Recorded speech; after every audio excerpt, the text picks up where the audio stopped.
Tools, Oak Star Bank, Zerdike Yamaha, HMI Fireplace, Lake Family Eye Care, Lake Regional Orthopedics, Andy's Frozen Custard, Hewlett Chevrolet Buick GMC, Deerbergs, First Watch, Motor Hut, Como Connect, Culver's Restaurant, Econolift, The Malton Monkey, Golden Rule Insurance, Holly Lift Boat Lifts, Michael Lassen First Aid Bank Mortgage, Mills & Sons Insurance, Hy-Vee, Lake Fine Art Academy and Gallery, Guild Mortgage, Roof US, EXP Realty, AB Pest Control, Porter's Lumber, Dog Days Bar and Grill, Better Homes Lake Realty, Amos Septic, Wicked Willie's, Blue Line Painting and Renovation. Camdenton Laker football is on the air on Mix 92.7. We are live here from Bob Shore Stadium in Camdenton, Missouri for tonight's big matchup. The Lakers are back home after a huge victory on the road last week. The Lakers are going to take on a winless Hillcrest team. Lakers coming into tonight's matchup 4-1, going up against an 0-5 Hillcrest Hornets squad. I don't know if we can get a hold of Joey Ham down on the sideline, but we're going to try real quick. But right now, the Pride of the Lake Marching Band coming out on the field with a heck of a pregame show going on tonight, which is not normal. So we're going to have a little longer pregame show here and see what's going on in our AB Pest and Installation pregame show right now. We look at Daniel Edson joining me up here in the Andy's Frozen Custard broadcast booth.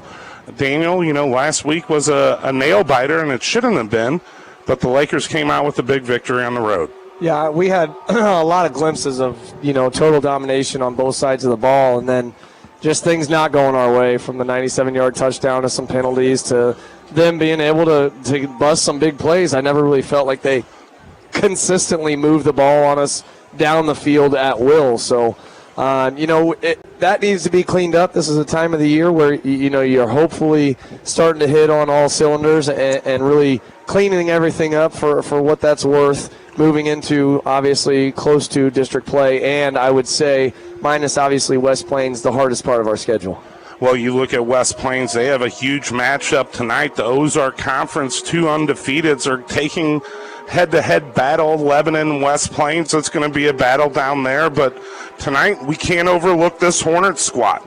No, they always have the capability. Any team in this Ozark Conference has a capability of busting big plays, just like I just got done talking about with Bolivar. Not necessarily a team that statistically and by numbers that should have even been in the game with our abilities offensively and defensively, but big plays is something that obviously can keep a team in the game when you talk about a game of momentum, and that being football, obviously.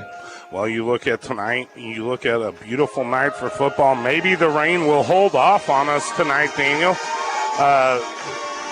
The Lake Marching Band, the Pride of the Lakes, out there putting on a heck of a show, led by Zachary Hunter. Daniel? Yes, Zachary Hunter is doing a fantastic job. I'm not completely sure, so don't quote me on this, but I think this is a performance that they just went down to Ozark, if I'm not mistaken, and absolutely dominated on all levels, receiving first, and I think everything that they were competing in. So Pride of the Lake definitely has a lot of pride. You got clowns, literally clowns on the field being pushed around by people that can't even see what's going on, just by repetition know exactly what's going on. So it's just absolutely fantastic, Ed. Well, you look at tonight's matchup, the Hornets are someone on the schedule that we were expecting to win, but you hate to take any game lightly. The Lakers, if we want to dive into it, let's get into our Lake Regional Injury Update, sponsored by Lake Regional Orthopedics tonight. Daniel, how's the team looking? How's Javari Stewart? Yeah, Javari's dressed out and ready to play. If you look down on the sideline during warm-up, we see about 10 to 12 guys that are banged up at all levels, from sophomores all the way to seniors. And we still got Jader Schwartz out, which is a senior offensive and defensive line for us that we really need to get healthy here very soon. And as far as key contributor starters or guys that get a lot of minutes, I don't think we're missing anybody else too drastic. Wiley Powers still going to be a little banged up, but other than that, our injury report is lengthy. But when you talk about minutes and quality repetitions where Jader Schwartz definitely leads the list for me. Well, you look at the Lakers, and we've seen a lot of different looks, and we did see Cale Bentley get the ball quite a bit more in the offensive recent. Yeah, and Cale Bentley, like you said, didn't really start the year playing very much offense at all, more of a defensive-minded leader for us and just the Ralph of the team. But, I think if we have the ability to get guys even just a few reps on offense, it gives the defense a different look, or at least a different aspect that they have to try to change up their coverage or the way that they're going to play it based on who's in there. And if not, then you could try to exploit that and get a Reese Waters splitting reps with Cale Bentley, or the speed of Hayes Hewlett and the route running ability of Hayes Hewlett, knocking him deep and hitting the long ball or whatever. So I will mention, I forgot about this, but Ethan Evans had surgery here recently. He's going to be out for the rest of the season. Going to be missing his basketball season as well. So, thoughts and all good positive vibes sent his way. He had surgery, I think it was just 2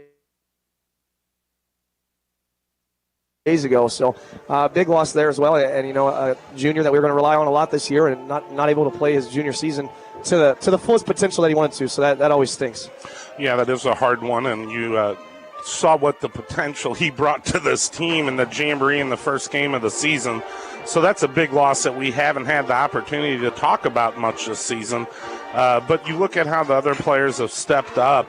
Even when Powers was down, we had a tough game, but you saw a lot of Lakers really get their rhythm. And, I've liked to see the emergence of Sam DeMott. Sam DeMott has really started to emerge, number 15, the sophomore, coming in with 29 tackles on the season, has done an excellent job filling a gap. Yeah, and there's no way I agree with or believe those stats are accurate, because DeMott's played in every single game, and he's I don't know that he's ever led in tackles in a game, but he's always been top 3. So, yes, Sam DeMott, as you mentioned, has been an absolute phenomenal fill-in as a sophomore. Being able to start this season and playing week in and week out, staying healthy is obviously the key to any sort of postseason success that you want to have. So keeping him healthy is obviously just as important as anybody else. We'll see the likelihood. I think Dakota Davis is dressed out. I'd have to. That was going to be the big question. Is 63 going to don the jersey tonight? I'm almost positive he's dressing out, but based off of numbers and how this is the anticipated outlook of the game. I'd never want to discredit the ability of a team, but based on the anticipated outlook of the game, you could probably imagine that he's not going to get as many reps as he typically would in a game where we're expecting, an all-out knockdown, drag-out war. Well, you look at the war tonight, the Lakers are going to have to take on a team that has nothing to lose, and the Lakers need to be focused tonight here at home. It is a big night. It's homecoming night here for the Camdenton Lakers School District, and the crowd is out in force. Even with the little rainy clouds in the background, a huge crowd has come out tonight to support the Lakers and the Pride of the Lake Marching Band. Yeah, this is fantastic. I'm hoping, obviously, that everybody doesn't leave after the Pride of the Lake Marching Band's done with their performance. But, hey, if so, you got mosportzone.com that you can check out our broadcast and a live stream of the game, brought to you by LCTC. So that is a fantastic opportunity for everybody to be able to watch the game and not just hear our wonderful broadcast. Well, the Lakers are looking like going to have a rumble in the jungle here tonight from Bob Shore Stadium. We're going to take a quick break, and when we come back, we'll have more Lakers pregame show brought to you by AV Pest and Insulation. You're listening to Lakers football on mosportzone.com and Mix 92.7. Hi folks, I'm Andy from Andy's Frozen Custard. The very best peaches are tree ripened, hand picked, and served fresh. And that's what you'll get at Andy's Frozen Custard. Well, you can't just order peaches, you'll want to order a peach concrete. Fresh peaches blended with made fresh hourly Andy's Vanilla Frozen Custard.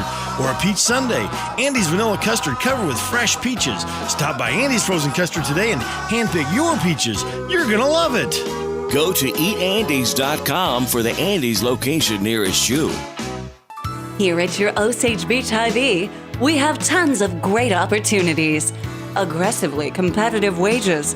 Every employee plus one of their family members receives 10% off groceries. Great 401k match for part-time and full-time employees.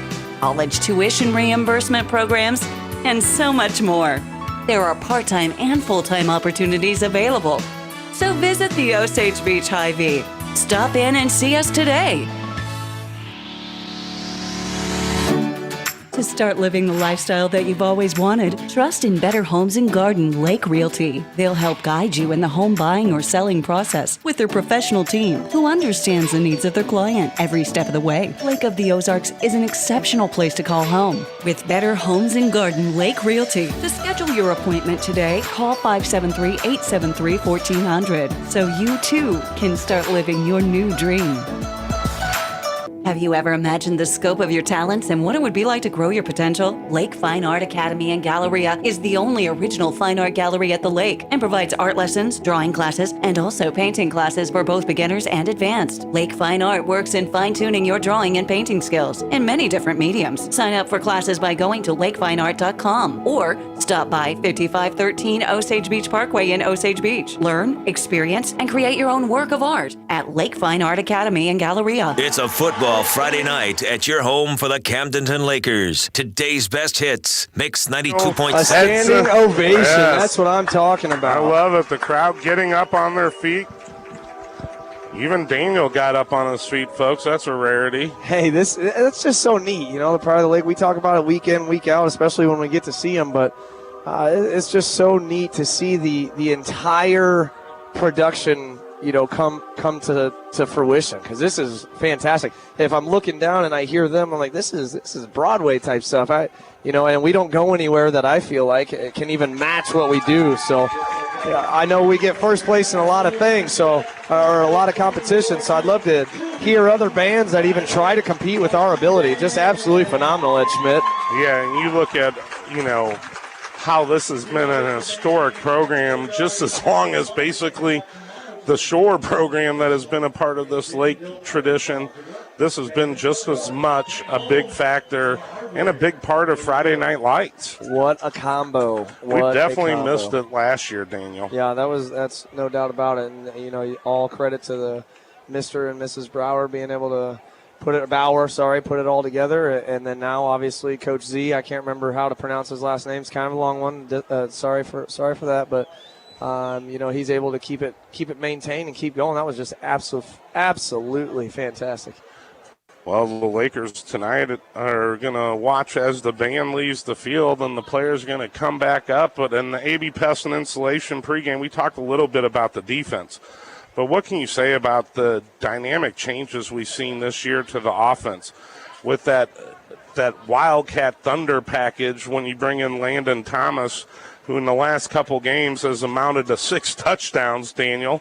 And you have to look at the efficiency of Bear Shore, 96% QB rating, putting up about 275 yards a game, throwing it about almost 70% completion ratio. Yeah, don't mind me, but it's called the Rattler offense. That's our package. It's the Rattler. So whenever Landon Thomas is back there about to manage the pigskin, that is the Rattler combination that we have put together for, like I said, just an overload basically of size. And we've only gone in one direction. We always go to the right. So, Coach Shore always has a couple tricks up his sleeves. He's got a couple wrinkles that, you might not see tonight because it might not be necessary based on how the numbers are predicting. I keep saying that, and I don't want to disrespect any team's ability, but probably won't see too many wrinkles tonight, but brace yourself for the future.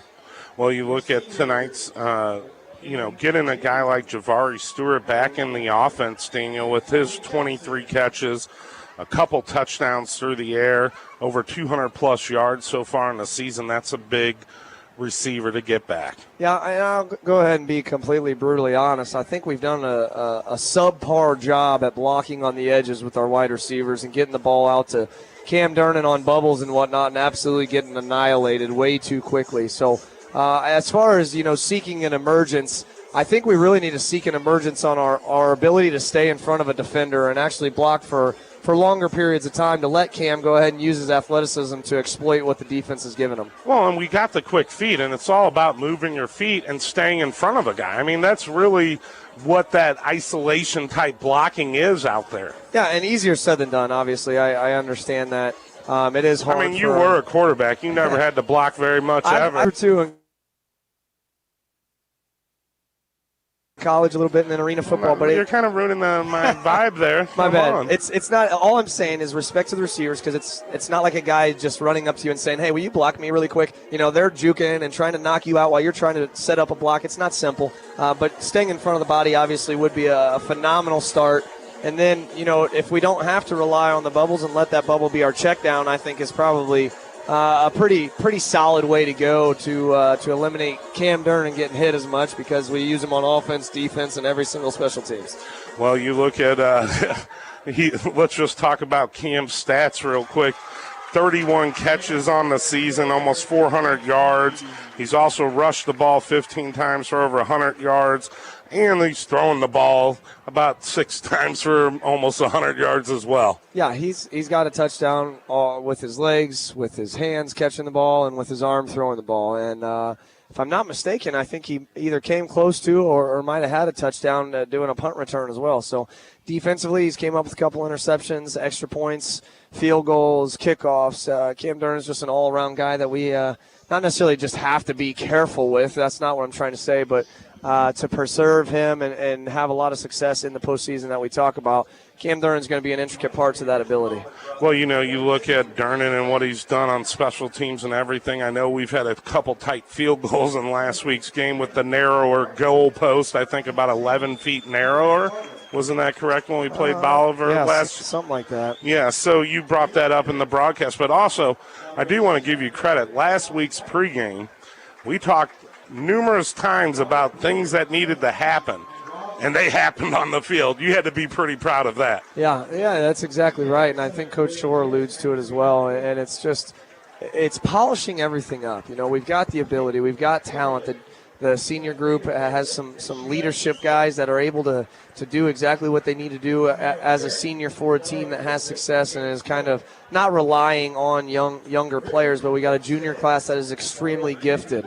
We got a sophomore class that is super talented. So it's just it all needs to be polished and come together, and then that's where I think we'll be hitting on all those cylinders we've talked about. Right now they're recognizing all the senior band members, and there's a lot of them. I can't even count that high, Ed. Well, that's what you learn to do in grade school, Daniel, is learn to count 1, 2, 3. But the Lakers tonight, you look at the band out on the field getting honored tonight again. Impressive pregame performance by the Pride of the Lake, but the Lakers have been pretty impressive all season, being able to bounce back, get into tight situations like we did with the Chiefs. Granted, we didn't want to see us get in a tight situation against Bolivar last week, but that ended up happening in the second half, and we really showed resilience to pull that game out. Yeah, a lot of grit. And it just doesn't need to get there sometimes, just because the ability that we do have. But I think as long as our defense can stay hitting as well as they are, and no pun intended, but like on all cylinders, swarm defense. We sent a couple pictures in our coaches group text, and there's 5 or 6 defenders on the ball carrier. That's how it's got to be. And if you want the success that everybody strives for in a state championship, that's what it's got to be, week in, week out. It doesn't matter if it's the Hillcrest Hornets, if it's the number 1 team in state. It doesn't matter who it is. We've got to be hitting on all cylinders, Ed. Well, that's the doctor of knowledge, Daniel Edson, joining me up here in the AB Pest and Insulation pregame show. When we come back, Riley Hodges is going to join me here up in the broadcast booth for the first time, and then hopefully with all the band equipment out of the way and the technical difficulties, it looks like we're going to try to have one more chance to interview Coach Jeff Shore. You're listening to Lakers football on the home of it, Mix 92.7, MoSportsZone.com. The lake's newest and most adventurous attraction is here. Jump into family fun at the Malted Monkey in Lake Ozark. Bring the kids out for unlimited entertainment on the ropes course while enjoying mouth-watering food at the Malted Monkey. Their handcrafted shakes are refreshingly delicious for those hot summer days.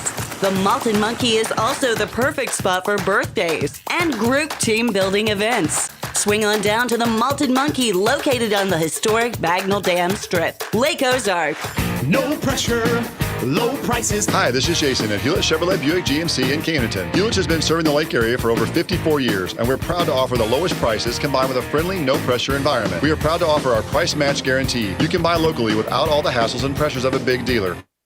but still be confident you're getting the lowest prices on your purchase. I invite you to come experience the Hewlett difference today. Hewlett Chevrolet Buick GMC in Camdenton. No pressure, low prices. That's the way we do it. Shop Hewlett. ShopHewlett.com. Shut the door. Mom! What? Were you born in a barn? Boy, wait until they have their own bills to pay or get bit by all the bugs they just let in the door. You know you don't have to open a door to let bugs in and climate-controlled air out. Bugs will find a way out of the weather and into your home through an opening you'll never see. Call AB Pest and Insulation for a free home inspection. AB Pest. Call 964-1100. There's only one place to catch all the best action in sports. Wicked Willie Sports Grill. You won't miss a minute of sports action with 31 HD TVs and 3 HD projection screens. Voted best sports bar and best bar food at the lake. Try the Wicked Fundito Dip or the award-winning Wicked Wings. And don't miss Wicked Wednesdays. Exit Case Road from Highway 54 and turn towards the Parkway. Come for the atmosphere and stay for the food. Wicked Willie's Sports Grill. So much more than just the best place to watch sports. The place to be for great food and family fun is Dog Days. Get to Dog Days for a variety of delicious menu options, 2 lakefront pools, and great live entertainment. Grab a table on the shaded deck and order up a chef's signature burger or go for a fresh beach bowl. Then head poolside and kick back on the in-water lounge chairs while you enjoy the incredible lake view and great live music. Dog Days is located in the heart of Osage Beach, just west of the Grand Glaze Bridge or the 19-mile marker by water, and open daily at 11. See you at the Dog. When you're building outdoor, you want lumber that will stand up to our Midwest weather. That's why builders and consumers alike insist on Yellowwood brand products. Yellowwood's lighter, more natural appearance makes for improved painting and staining, is long-lasting, durable, and provides protection from rot, fungal decay, and termite attack. Porter's Building Centers is the Lake Area's only distributor for Yellowwood brand products. Remember, if it doesn't have that yellow tag, you don't want it. Porter's Building Centers in Lori. Porter's, we're here to help. Where there's smoke, there's barbecue. Hi, I'm Greg Dierberg. You heard that right. No liquid smoke flavor at Dierberg's. It's all smoked fresh with apple and cherry wood at each one of our stores. From brisket and wings to my personal favorite, smoked salmon. If you can smoke it, Bob's Barbecue has it. It's time to rethink your BBQ and try something truly extraordinary. Stop by and see what's smoking today. It's fresh, it's friendly, and for slow smoke barbecue, it's Dierberg's. Your new home for Camdenton Lakers football is Mix 92.7. We're back live in the AB Pest and Insulation pregame show. Joining me in the Andy's Frozen Custard broadcast booth, besides Daniel Edson, we have the junior, Riley Hodges. Riley, how are you doing tonight, buddy? I'm doing pretty good. I'm just excited to be here, have another chance to broadcast another game. Just really looking forward to it, you know. Well, we're pretty excited about trying to get this program going, bringing some of you high school kids along and having a little fun with us every week. So Riley's going to be joining us up here in the broadcast booth and down on the sidelines with Daniel. Riley, what are some of your thoughts about tonight's matchup? Well, actually, I think tonight's matchup is going to be a good one. If we can carry the energy that we had in the ball over game over into this one, I think it's going to be another outcome with another win. We saw in the second half of Bolivar's game, we saw the offense step up, especially the receivers. A receiver like Blake Ford really stepped up in that last half, getting open for quarterback Bear Shore to actually bring it home in the second half. Yeah, that's exactly right. I agree with you 100%, Riley. Just kind of give us a little insight of, how is the week of school of homecoming week? We haven't been there in a while. For those of us probably listening far and near and far and close and wide, give us a little insight on how the week is at school during homecoming weekend. Well, it's pretty exciting. We do something called Spirit Week, where every day of the week it's a new theme. Monday was Cowboy theme. Tuesday it was Decades theme. Wednesday was Color theme. Thursday, I believe, was Red theme, and I believe Friday was Purple Pride Day, like it should be. Awesome. That's so fun. We're seeing the Lakers being introduced right now. Riley, in a school like, I'm sure you haven't been to very many other schools at all, obviously. But, talk about the pride that there is for sports. Not even just talking about football, but we talk about the pride of the Lake Marching Band being such a big deal and such a a phenomenal program that is week in, week out, competition in, competition out. They're winning. They're performing.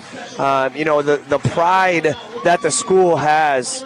What can you say about that? Well, I mean, what can you say? We're a competitive school. We're competitive when it comes to every single sport. I can speak from a standpoint of playing baseball, playing golf. We're just competitive. You can see with the band, you can see with football. I've been told by all my coaches, give it your all, and if you give it your all, you're going to have that best chance of winning. So I think we have a mindset of winning, honestly, at our school. Yeah, that's great advice, great insight, because it's, it seems like a simple thing, but, when you're actually performing and actually doing that, that creates pride, and we've talked about that before. I want to talk about real quick before I forget, kind of leading into our injury report that we talked about earlier. Going to be missing out on Dakota Davis again tonight, the senior defensive and offensive lineman. I think a big spot that we're going to be missing is junior Jackson Scott. He was he's been our center for the last 3 or 4 weeks, and absolutely stepped in and did a great job. It hurts my heart to see all these guys out right now, and especially in such a pivotal position of the offensive and defensive line. Riley, let's just kind of talk about your insight. What do you think has to happen for us to be able to move into transitioning into missing such key guys and then being able to still have success? Well, I mean, I think we do a good job with training these guys, like these sophomore, like Garrett Hilton. I think he's gonna step up for the team tonight. I was down there on the sidelines during the ball over game when Jackson Scott actually got hurt, and then we put in Hilton. Yeah. And he stepped up for the team, and he made some good snaps, and I think he's going to do the same tonight. Yeah, even as a sophomore, that's a very good point. That's Riley Hodges you're listening to. We're going to take a quick break before we try to send it down and catch Coach Jeff Shore before the kickoff tonight against the Hillcrest Hornets. You're listening to Laker football on Mix 92.7 and mosports.com. I don't know about you, but I always wake up at the crack of dawn to make myself a homemade frittata. All right, I'm not fooling anyone. Hey guys, it's Mike Clayton telling you about First Watch. They start every day by cutting fresh fruit, juicing, baking, and whipping up amazing meals from scratch. So that way you can roll in, order whatever you want at First Watch for breakfast, brunch, or lunch, and they'll make it happen. Fresh and hot, and served from 7 a.m. to 2:30 p.m. So stop by their location here in Osage Beach to grab something fresh and made just for you. That's right, First Watch. Yeah, it's fresh. This is Camdenton Lakers football on Mix 92.7. We are back live here at Bob Shore Stadium. Real quick, want to send it down to Joey Hom for our Michael Lassen First State Bank coaches interview. Good evening, folks. Good evening, Camden Laker Nation. Jeff Shore, thanks for taking the quick moment here. We got a brief time before you got to get back on the field. Big game tonight against the Hillcrest Hornets. Lakers 18-3 all time. What are we looking for against the Hornets tonight? I'll tell you, first of all, man, no matter how old you are, the adrenaline flows on this deal right now. We're just looking to play our fundamental game. Play hard, kind of do our system, and and have a great time playing ball tonight. Big crowd, homecoming tonight. How about Bear Shore, real quick? I got to throw this in there. Leading the state of Missouri, all classes and passing yards. How about that? Hey, I love it, man. That's what we're trying to do, and I'm super proud of him as a player, and pretty proud of him as dad, too. Good luck tonight, buddy boy. Joe, appreciate it, buddy. Ed Schmidt, awesome crowd here tonight. Daniel Letson, if you're still up there, looking forward to a fantastic night of Laker football. I'll be up there in just a second. See you, boys. All right, Joey Hom, that's our coaches interview, sponsored by First State Bank and Michael Lassen. You can find them conveniently located right in Deerbergs and Osage Beach. Great place to get a home loan or refinance or condos, whatever. Michael Lassen's there to help. When we come back in the AB Pest and Insulation pregame show, Joey will be up in the booth. Riley, real quick before we go to our final break. This is a different realm doing this every week, but you're getting the hang of it. We're going to have a little fun tonight. Are you excited? Oh, definitely. Can't wait for tonight. All right, that's Riley Hodges joining us in our broadcast tonight, a junior here at Camdenton High School. When we come back, we'll have more of our coverage on mosportszone.com and Mix 92.7, and we're going to have the kickoff coming up shortly. Professional landscapers, contractors, and everyday homeowners need a zero-turn lawnmower built for all-day performance. Gravely Commercial zero-turns are designed for ergonomic comfort, engineered for durability and efficiency, and backed by the industry's strongest commercial warranty. The Motor Hut in Camdenton is your Gravely headquarters with a large selection to help you get the job done right and providing service for all your Gravely mowers. So putt to the Motor Hut in Camdenton and see how a Gravely zero-turn lawnmower will help you every day, every lawn. The Motor Hut in Camdenton, 346-6110. We are live from Bobby Jr.'s living room from the online football game of the century. The ball is snapped. Bobby's got a big opening. He's to the 10, the 5. Wait, he's stuck on the 5. He is disconnected. His internet is too slow. Don't be like Slow-Mo Bobby. One call to Como Connect at 844-99-FIBER and blazing fast internet is yours. That's 844-99-FIBER. Unbelievable! At Guild Mortgage, we believe that our success comes from the communities that we live in and work with. We help you to achieve your dream of home ownership by working with you in all aspects of financing your new home. Ed Lothar with Guild Mortgage in Osage Beach is committed in every step of the mortgage lending process with over 60 years as an independent mortgage company, completely focused on you. Start your journey by calling Ed Lothar at 480-7676 to secure your tomorrow. Roof US, the one company that you can trust. Why take the chance with some other company that just wants to put a new roof on and call it good? We start from the ground and work our way up with detailed photo and video documentation by our factory-trained and tested roofing installation professionals. At Roof US, we offer free honest roof inspections, an ironclad 5-year warranty, and handle everything with your insurance company. Visit roofusconstruction.com or call 573-446-3233. The place to be for great food and family fun is Dog Days. Get to Dog Days for a variety of delicious menu options, 2 lakefront pools, and great live entertainment. Grab a table on the shaded deck and order up a chef's signature burger or go for a fresh beach bowl. Then head poolside and kick back on the in-water lounge chairs while you enjoy the incredible lake view and great live music. Dog Days is located in the heart of Osage Beach, just west of the Grand Glaze Bridge or the 19-mile marker by water, and open daily at 11. See you at the Dog. Hi, this is Greg at Serdike Yamaha in Osage Beach. We just received 30 new Yamaha Wave Runners just in time for the late summer fun. These extra 30 Wave Runners were not pre-sold and can be yours today without waiting until next year. If you prefer renting a Wave Runner or boat, we can put you and your family on the lake in style. Visit SerdikeBoatRental.com for up to 50% off your day on the lake. You ride on our reputation. You ride on our reputation. You're listening to Camdenton Lakers football on Mix 92.7.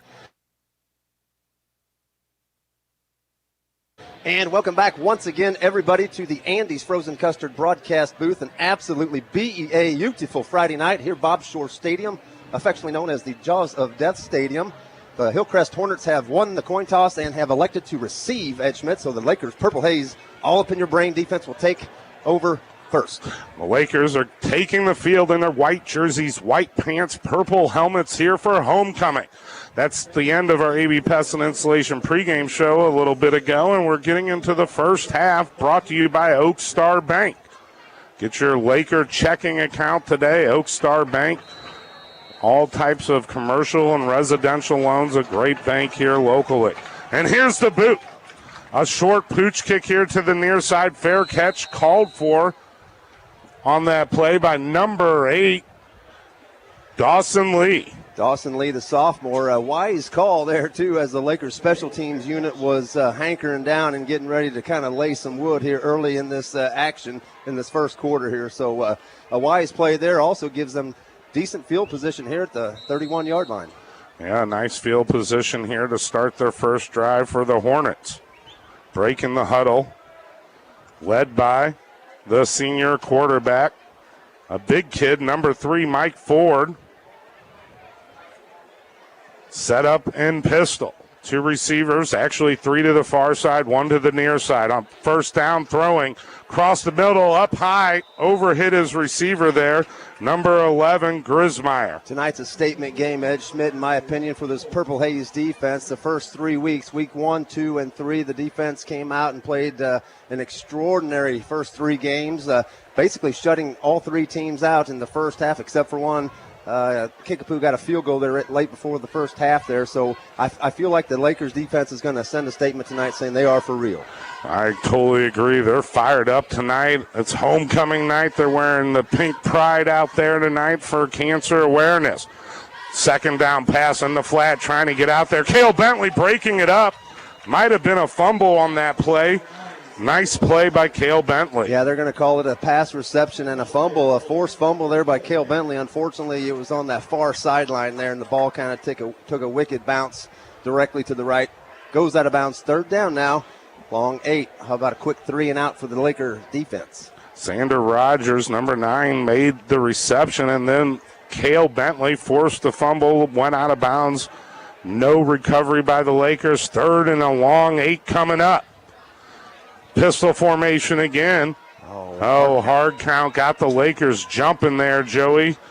And they jump pretty hard. Still got to stay focused. I mean, obviously, they're coming out awfully anxious, right? They want to get after this quarterback. They want to get after this offense. And offensive line, you talk about size. There's two kids. One kid's 6'1", 380, Edgemont. I'm sure you mentioned that in your pregame broadcast here. But two kids that are well over the 300-pound mark. So he's got a wall in front of him. This Michael Floyd does.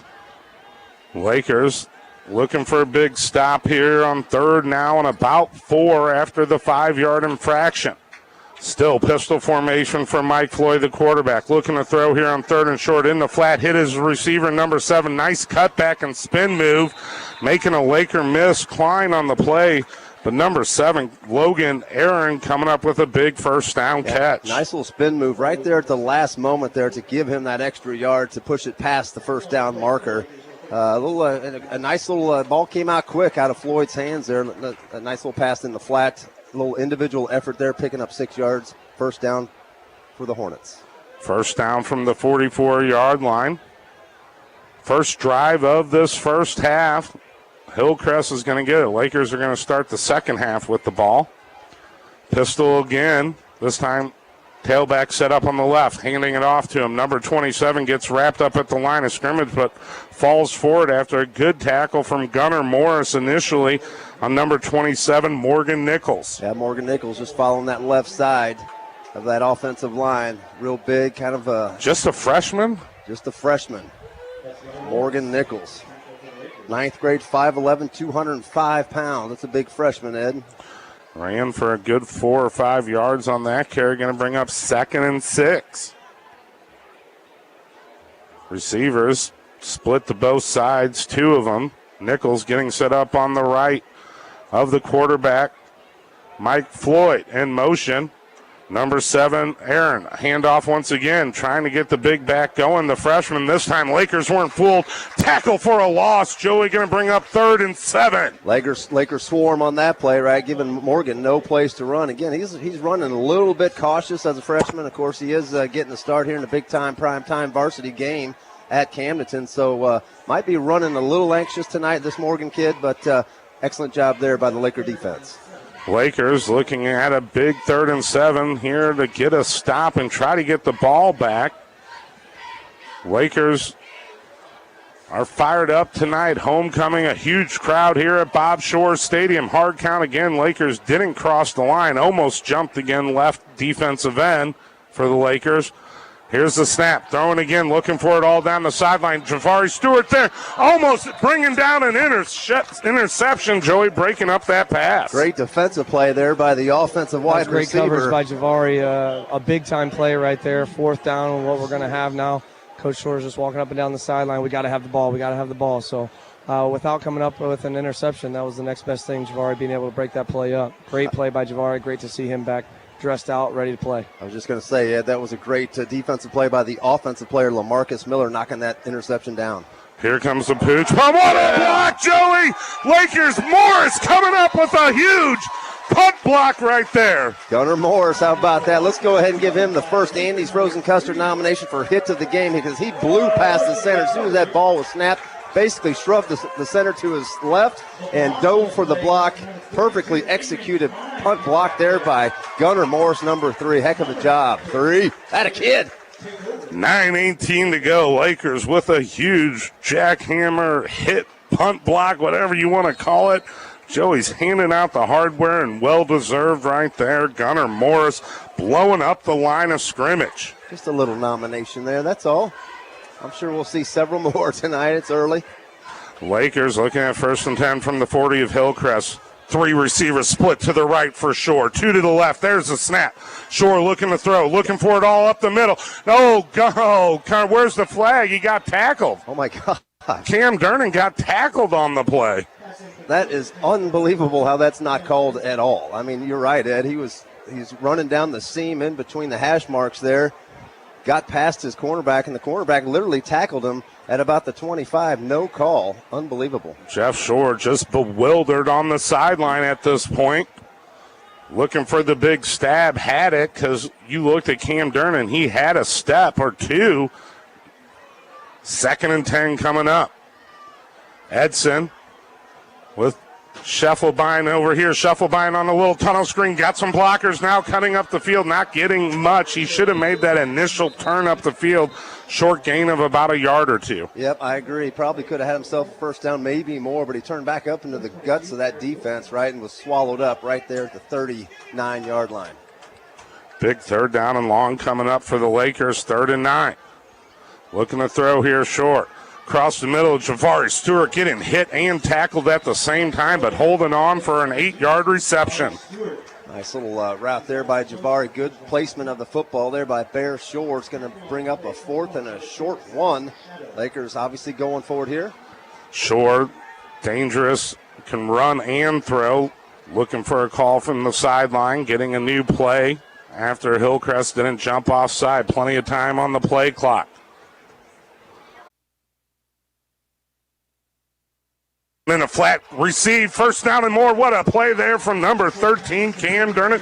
A Pacific Pools 1st down. You see the mentality of this Laker offense, and it's in attack mode, right? And they typically are, especially with Bear Shore. This is the strength of our offense, is getting Bear Shore the football, give him time, and let that right arm work its magic. 12 yards on a 1st down, close to the Wicked Willie's red zone at the 23 of the Hornets. Shore, 3 receivers to the left, 2 to his right, looking to throw, looking for it all in the corner. Just a misread. I think he thought Javari Stewart was going to the corner. Incomplete there. I believe you're right there, Ed Schmidt. I think both receiver and the defender kind of lost sight of the football there, too, as they kind of look back towards the football.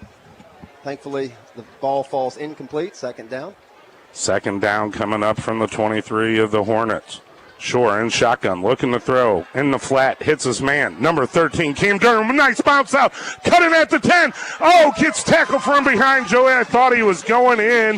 A 17-yard reception down inside the 5. Man, Cam Durnan is that impact player, man. You talk about a rising star. This junior season, he was good last year, but he is showing his true colors his junior year. He's only going to get better. 2 Pacific Pools 1st down, 1st and goal from the 4 of the Hornets. Shore looking to run it on a quarterback keeper, cutting back. What? Oh, actually, that was Cam Durnan. I missed the change. That's Cam Durnan. Cam Durnan, baby. I was just talking him up. He gets the direct snap, runs for a touchdown. Touchdown, Lakers, touchdown. Cam Durnan. Nice little isolated play out of the Wildcat, just basically following that offensive line right up the gut. Following those key blocks, found his little seam there, his little gap, and prances in for the touchdown. 6-0, 7:38 to go before the end of the first quarter. Cade Durnan in for the hold, his big brother Cam in for the point after attempt as we await the snap from the center. Snap is good, hold good, and the kick is also good. Shamalama ding dong there, Ed Schmidt. 7-0, Camdenton Lakers up early on the Hillcrest Hornets. You're listening to Laker football on Mix 92.7. It's a great time to sell your property, so reach out to the most productive new team at the lake, your favorite real estate team. Hi, Tammy Cannon here with James Anderson for the Ed Schmidt team. It's a simple goal to sell your property for top market value, and we'll be there for every step of the transaction. Our team utilizes cutting-edge technology, and we're proud to be premier Zillow and Trulia agents. Check us out on Facebook or online at yourfavoriterealestateteam.com. List your property with the #1 new team at the lake, the Ed Schmidt team, powered by eXp Realty. Camdenton Laker football on today's best hits. Mix 92.7. KLOZ, Eldon, Lake of the Ozarks, Camdenton. And welcome back, everybody, to a jubilant Bob Shore Stadium. The drive summary brought to you by the Malton Monkey down at the legendary Lake of the Ozarks Strip. 7 plays, 40 yards. Ed Schmidt covering 2 minutes, 20 seconds. 2 big plays by Cam Durnan. And then also finished off by Cam Durnan. Just a direct snap right up the gut. 4-yard touchdown run, point after good, 7-0. Big Cam Durnan drive right there for the Lakers. And here's a Cam Durnan kick down to about the 18. Miller looking to return, going backwards, not the way to go. Lakers, wrapped him up for a loss there. Man, he is crafty, number 10, Miller, but he was able to try to make something out of nothing and then lost more nothing. LaMarcus Miller, you're right there. He's a playmaker for sure, and he probably should have got wrapped up and tackled hard back there at the 15, but did a little prancing and dancing, bought a little time, didn't gain much, but excellent job there. Don't take anything away from the special teams unit of the Camdenton Lakers. Throwing it down to our sideline reporter, HMI Fireplace, Daniel Edson. What a drive there. A couple misreads on some runs, but the Lakers found a way to put it in. Yeah, and that first pass where we went a little screen and go, and then we had our Cam Durnan wide open down the middle, and the defender gets tripped up and then tackles our guy for a no call. Coach Shore, needless to say, was not too pleased with that lack of ability to make a call. Well, not too pleased. Adrian. Much about that I think is really going to step up for us. Adrian Klein, baby. His ability to have use his speed off the edge and make plays with the quarterback. I think we're going to be hearing a lot more of number 42 here in the recent weeks. Adrian Klein, another huge sack right there. Daniel was talking about it. Got about 9 yards on that sack, Joey, to start that first play off for the Lakers' Purple Haze defense. Yeah, Adrian Klein, kind of the unsung hero on this defense. You know, he just comes out and makes plays. He's not always the superstar of every game, but he's a thoroughbred for sure, a key member of this Laker defense. Quarterback Floyd in shotgun here on 2nd and 19. 3-man rush from the Lakers, throwing it all down the sideline. Number 31, Reese Waters, running the receiver out. Aaron on that play, out of bounds. Nice job there by Reese. Waters and Cam not getting that pass interference call, because anytime you throw a ball deep like that, there's a great chance that the defender gets tangled up and gets an unfortunate call. But nice job there by Reese, just playing man and letting him run out of bounds without touching him. Out there, a cornerback for the Lakers. Number 7, Evan Ferris. Also, Cale Bentley out there, along with 31 Reese Waters on the other corner. Parkman and Durnan the free safeties. Shotgun again, all 5 receivers out in this drive. Across the flat, nice pass there to Aaron. Aaron, one of the top receivers, picked up a nice chunk of about 14 yards, but not enough for a first down. Yeah, well said there. Mike Floyd just kind of hanging in that pocket. Excellent route there by Logan Aaron. Perfectly thrown football. Nice pitch and catch, so to speak. Short gain, 4th and 5 now, so you wonder if they punt it away or go for it. What the heck? They got nothing to lose, right? They're 0-5. Just roll the dice. It looks like they are rolling it possibly with the quarterback Floyd out there, maybe looking for another hard count. Got the Lakers to jump earlier. 13 seconds on the play clock. Almost got him again. Now getting a new call from the sideline coming in. Looking, there's the pooch punt, similar to Cam Durnan. Did not get a good one there, Smith. Maybe a net gain of 15 yards on the punt, Joey. If that, it's about 12 yards. They're going to mark it at the 40, right at the 40-yard line. I'm sorry, the 35-yard line. Yeah, not much there. Punting it from about the 18. Great crowd tonight. Big crowd on hand. Homecoming here at Bob Shore Stadium for Camdenton High Schoolers. Lakers up 7-0, Joey. 5:43 to go here in the first quarter. Want to thank our title sponsor. That's right, Jason Hewlett, Ryan Hewlett, Shop Hewlett. You need a new vehicle, you know where to go. Right down the street. Let's not even mince words about it. First down for the Lakers from the 35-yard line of Hillcrest. Shore and shotgun, looking to throw on first down, looking for it all in the corner. Coming back, Edson once again, not being played on, but no flag on the play. Again, no call there. That should have been another pass interference. Anytime the ball is underthrown like that, the defense doesn't know where the ball is, right? So the offensive player has to turn back, come back for the ball. You still got to try. The defender gets in the way. No call. Unfortunate break again for the Lakers. 2nd and 10 from the 35 of the Hornets. Shore, 3 receivers in the near side. Cross the middle, he has Schiefelbein. What a big catch!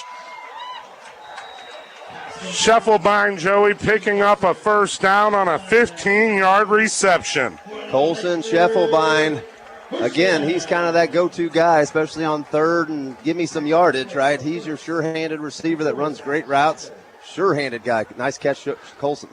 After one dog days TD, the Lakers going for a second. Javari Stewart in a flat on the screen, picking up that hard 9-10 yards, putting his head down, finishing tough.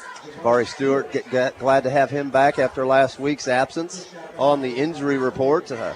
Seems to be 100% healthy tonight, running great routes, great speed. Stewart, second reception, 1 for 8, 1 for 9. 2nd and 1 coming up from the 11 inside the Wicked Willie's red zone.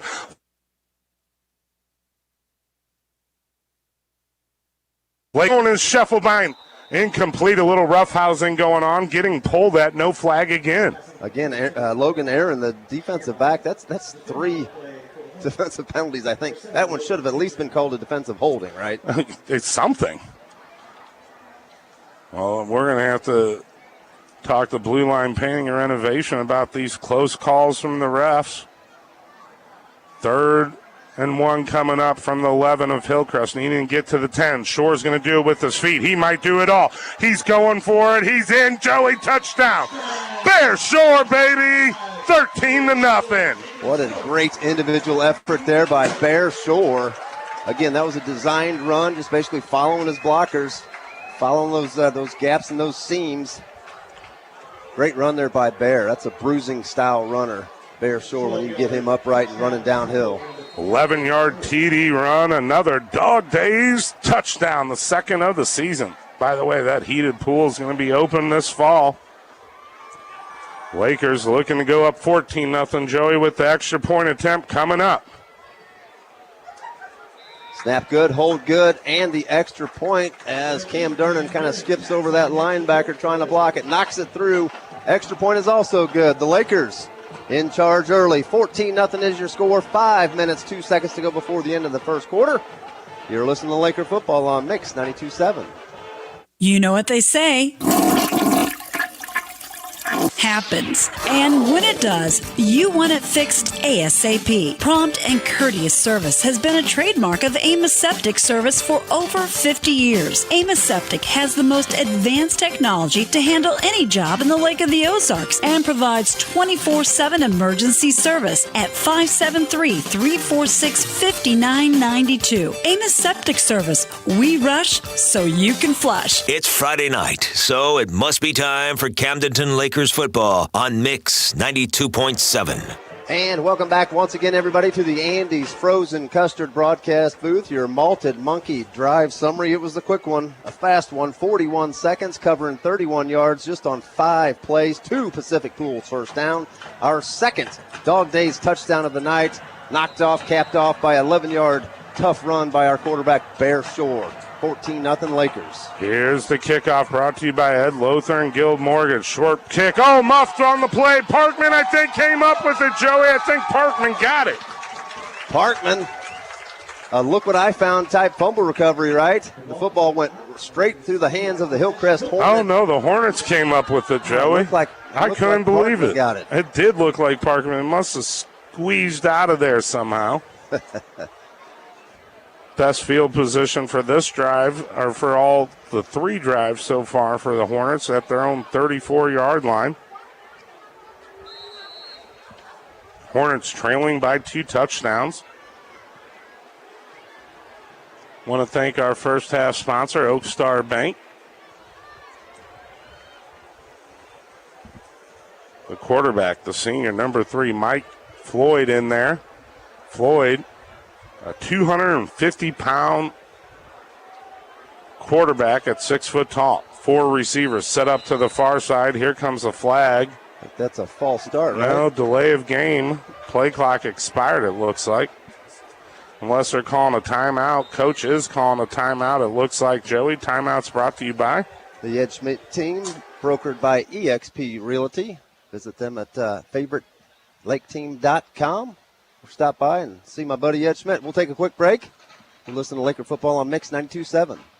Where do you go for delicious, honest food made just for you each and every time? Culver's in Osage Beach prides themselves on delivering to you the best cooked-to-order meals every time, made with fresh, never frozen, Midwest-raised beef seared to perfection. Stop in today at your Culver's in Osage Beach and try our signature combination of our classic butter burger and fresh frozen custard. Culver's, where every meal is served with a smile, proudly supporting all of our local athletes. Welcome to Delicious. Friday Night Football with the Camdenton Lakers and today's best hits, Mix 92.7.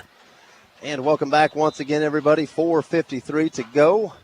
You're listening to Laker Football on Mix 92.7. You can also log in to mosportszone.com, mosportszone.com.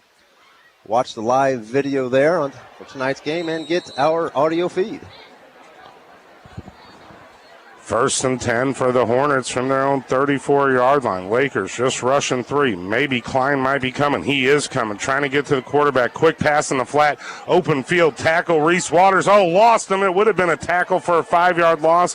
Then Lakers swarm and finish it off, Joey, for a 1-yard loss. Yeah, Reese had him wrapped up, like you said. That would have been a 5-6-yard loss there, but the receiver, I believe that was 7.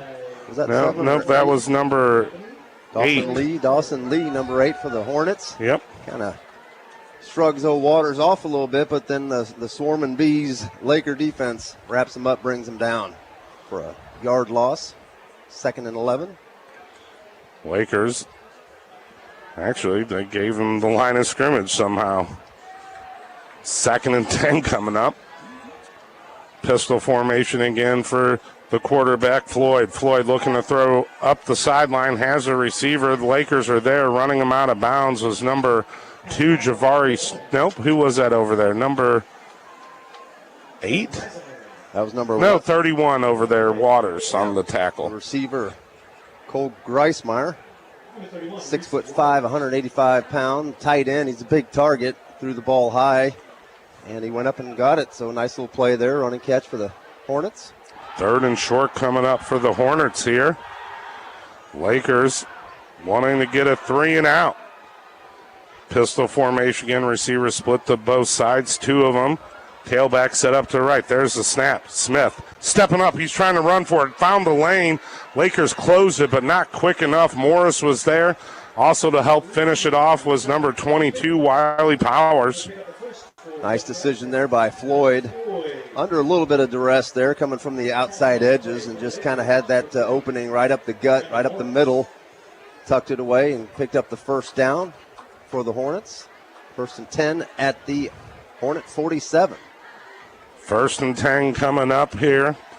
1st and 10 coming up here from the 47, like Joey said, trailing by 2 touchdowns. 4:11 to go. The quarterback, Mike Floyd, in shotgun. Tailback set up to his right, looking to throw on 1st and 10. Looking for it all down the sideline. Throwing it out of bounds. Reese Waters was there to break it up. Great pass there by Floyd. Let's send it down to our HMI Fireplace sideline reporter Daniel Letson. Daniel, the Lakers Purple Haze defense off to a great start tonight. Bend, don't break type style defense tonight. Oh, yeah, you're exactly right. And I think the main thing that's going to keep us not necessarily in this game, but a complete domination is being able to come up with some of those errant throws that he's just kind of chucking up and praying for. Not letting them have a big break with a long pass play, I think is the only thing that's going to give them any sort of momentum, especially at this point, 14-0 and getting almost anything we want on offense. So they've got nothing to lose, so let them be chipper and chippy, and we just got to respond with the scoreboard. Back to you guys. Floyd on the shotgun, looking to roll to the far side. Under pressure, stepping up, throwing, and getting hit at the same time. Waters, good coverage there, incomplete. 3rd and 10 coming up. Great play there by Garrett Stark. There is a penalty. Personal foul against the Lakers. Garrett Stark kind of got out of that mess at the line of scrimmage there and had an angle on the quarterback. I felt like he hit him legally, but just a split second too late. They're going to call that every time to protect the quarterback. So that's going to be a roughing the passer call. It's going to be 15 yards. It's going to give the Hornets a first down inside the Laker 40. Call it the 38-yard line. That close call. Brian, call 573-836-1400. But, man, I'm telling you right now, we've missed 3 or 4 calls with pass interference, and I thought he threw it and got hit at the same time. I was calling the play. 1st and 10, great field position at the Lakers 38. Receiver in motion, handing off to the big back up the middle. Stopped immediately by Powers and Bentley and Klein. That's a heck of a threesome there on the defensive side of the ball. Powers wraps him up low, tackles him low, and then, of course, Klein and Bentley come on the other sides. Short gain, a minimal gain, not even a yard. They're going to call it maybe a half a yard. 2nd and 9, 9.5. 3:25 going, clock running. Lakers up by 2 touchdowns here. It's homecoming night and cancer awareness night. A lot of purple and pink throughout the stadium. 2nd and 9, almost 10 coming up here for the Hornets. Looking to throw with receivers all out, looking down the sideline, has his man Cam Durnan. No, that's not Cam Durnan on his team, folks. He almost threw it directly to him, Joey, like Cam Durnan was on his team. Little miss route ran there by the receiver, number 9 for the Hornets. Xander Rogers, he was going inside, the ball was going outside, and Cam was like trying to get outside quicker. Well, Lakers looking at another opportunity here, Joey, on a big 3rd and 10. Clock stopped at 2:59 here in the first quarter. Ball right now in the Lakers 38, best field position of the day or the evening for the Hornets. Set up to the right, the freshman tailback, number 27, Nichols. Floyd in shotgun, now Nichols setting up to the left with 3 receivers, 2 to the right for Floyd. Big 3rd and 10, Lakers put in pressure immediately, found him guy there, Javari Stewart with the hit. A high hit, this time we do not see a flag. Now we see a flag coming out. And you wonder, the real late flag coming out. You wonder if it's going to be against the Hornets there for crying for that foul there. I think it was a legal hit. They waited there. I don't know what the call's going to be here, but it does not look like anyone. Hopefully they call off this flag. Shane Stafford, the receiver for the Hornets, got blasted by Javari Stewart. Personal foul being called against the Lakers. That flag was pulled 20 seconds after the play happened. I would say there might have been a hair of a delay with the flag, but it was one of those shots that was a little tough to call. Second personal foul against the Lakers here on this drive. 1st down and 10 now from the Lakers' 23-yard line after 2 big personal fouls have assisted this drive for the Hornets. 3 receivers bunched to the far side, 2 to the near. Looking to throw in the flat, wide open, has his Aaron's receiver, Javari Stewart, coming up with the hit. Lakers really pounding away now. You can feel the frustration, Daniel, from the defense. Actually, yeah, Lakers were caught in a blitz package, right? They were sending 3 plus their down linemen, so the defenders kind of had to play back a little bit, left that middle wide open there for 7. I think that was Logan Aaron with the reception there. Pickup of 8, Joey, inside the Wicked Willie's red zone. Not the one we like. At the Lakers 15, the Hornets pressing on 2nd and 2. 4 set up to the right side. 1 receiver set up to the left here for the quarterback, Floyd. Lakers looking like they're blitzing. They're sending 4, throwing it all in the end zone. Stewart's there trying to pick it up. No flag on the play this time, Daniel. Yeah, another great coverage there by Javari. That's a big receiver. He's about 6'4". I was getting not necessarily chippy out here, but our guys are playing extremely physical, and I guess the ref just kind of blew that one. It took a while to make his decision on the personal foul there, defenseless receiver, but there's points of emphasis that they have every single week, and sometimes I think they're just looking for a way to call it and keep up with the trends and the videos that they're trying to send us. But, hey, great coverage. I feel like we should have more pressure on this quarterback quicker with their lack of ability to move very much on the front line. So a big defensive stand here inside the 20, guys, and you get the ball in our offensive hands again. Here it is, 3rd and 2. Across the middle on a middle screen. Lakers nailed the quarterback. Wiley Powers again. Hold on, let's wait 20 seconds. Do we have a flag yet? Is there a flag? 19. No flag. 18, 17-16. Fourth down and 2 coming up. Sorry, I had to have a little fun. Let's not take away that hit by Wiley Powers. Yes. Coming straight up the gut and putting the heat and the pressure on Michael Floyd. Yeah, he didn't have much time to react on that middle screen, Joe, at all. No. Excellent read and reaction there by our junior linebacker, Wiley Powers. In my opinion, the heart and Kel Bentley is the heart and the beat of this defense. Big QB pressure. Usually quarterback has enough time to get the middle screen off 4 and 2. Late flag comes out because the play clock ran out. Let's see. Yes, delay of game called. That'll be a 5-yard penalty. But the sideline guy is saying the coach called a timeout. I don't know what the officials are making the call here. Let's see if they're waving the flag off. Timeout taken from the Hornets. Timeout's brought to you by the Ed Schmidt team, brokered by eXp Realty. Visit them online at favorlaketeam.com. Stop by, give Ed Schmidt a call and his wonderful team. You're listening to Laker football on Mix 92.7. We'll be back in 30 seconds. For more than 35 years, Econo-Lift has been better than the rest for all your boat hoist needs at the Lake of the Ozarks. And they're made with the highest quality galvanized steel for strength and durability. Call Econo-Lift today because their lifts are simply the best. Make sure your lift is ready for this upcoming boating season. Family owned and proudly made in the USA. Call Econo-Lift at 346-7161. Simply the best. It's a football Friday night at your home for the Camdenton Lakers. Today's best hits, Mix 92.7. We're back. Big 4th down and 2 coming up. Ball on the Lakers 16. A big stop here for the Purple Haze defense. There's the snap. Floyd looking to throw in the corner. Walters is there. Overthrew the receiver. Incomplete. Let's wait. No yellow on the play. Lakers ball. Man, Floyd had him open too. Reese kind of got turned around a little bit, was stumbling backwards, had that throw but just a smidge better. That would have been a touchdown for the Hornets. Regardless, the Lakers will take over.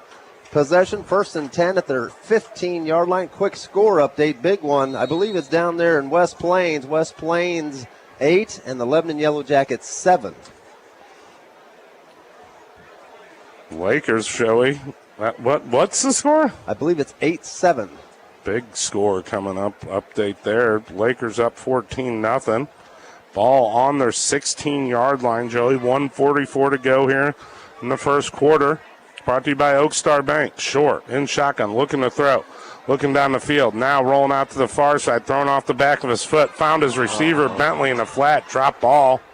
Would have been a gain of 12. They're sure all kinds of times. Heck, he was back there flipping hot flapjacks. Ed Schmidt, he had all kinds of time. Flapjack Cale Bentley going on. Comes back to the ball. It's great, excellent thrown ball there by Bear Shore. Just dropped by 3-0. Tough one there. Javari Stewart out there along with Bentley. Scheffelbein, along with Colson. Along with Cam Durnan on this reception up the sideline, breaking tackles. Joey spinning out, a little short gainer. All of a sudden became a 27-yarder. Yeah, Javari Stewart, number 2, kind of gave up on the play about the 40. He thought 13 Cam Durnan was going to get tackled, but Durnan made a couple moves and extended the play beyond the 40 to the 42. Heck of a job by Cam Durnan. Pacific Pools first down, ball at the 42, like Joey said. Minute 23 to go here in the first quarter. Shotgun for Shore. Shore looking to throw across the middle. Oh, just threw it behind his receiver. Scheffelbein on the play there, Joey. Last week, Shore had a little bit more velocity on the football. If you remember those sharp passes down there in Bolivar, he had some extra zip on the ball last Friday. It's not quite the same, but still very effective. 2nd and 10 coming up. Short quickly looking in the flats. Both aren't there. Now scrambling under pressure. 2 blue jerseys trying to bring him down. Short stays on his feet. Look at the throw in the flat, Joey. Cam Durnan at the 30, staying in bounds, cutting back at the 20, cutting back at the 15. He could go all the way. Touchdown! Cam Durnan and the Lakers. 57 yards later. Holy cow. 58, baby. Let's enjoy these fireworks real quick here, folks. Holy cow, what a fantastic play. Your Andy's Frozen Custard nomination for play of the game right there. Bear Shore buying time, fighting off the defenders, sees his good buddy Cam Durnan about the 40-yard line, throws a brilliant pass, and then it was Cam Durnan and all Cam Durnan from there. What a dazzling play that was, Ed Schmidt. 20-0, the Lakers in complete control, complete command of this football game. What a play. 58-yard touchdown play on a broken play. Bear Shore, Cam Durnan, feeling the energy tonight. First touchdown through the air. What a touchdown it was. Durnan brothers back in for the PAT. Snap good, hold good, kick good. Lakers 21-0. 54 seconds to go before the end of the first quarter. You can watch us on mosportszone.com with the Mix 92.7 audio. We're having a good time, folks. Hope you are too. Stick with us. We'll be back in 30 seconds. Going into business for myself has been one of the most rewarding things I've done. I plan to be in business and connected to my community for a long time. That's why I partnered with Nationwide Insurance for my small business insurance. Golden Rule Insurance with 8 locations serving Missouri since 1956. Ask for a free coverage comparison to make sure your personal and commercial policies are best for you. Golden Rule Insurance, your local nationwide agency in Osage Beach. Nationwide Mutual Insurance Company and affiliates, Columbus, Ohio. Coverage you need, people you trust. Your new home for Camdenton Lakers football is Mix 92.7.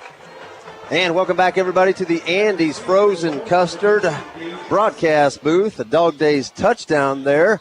Give you a quick Malted Monkey drive summary. It was a quick one, 54 seconds off the clock, covering 83 yards just in 4 plays.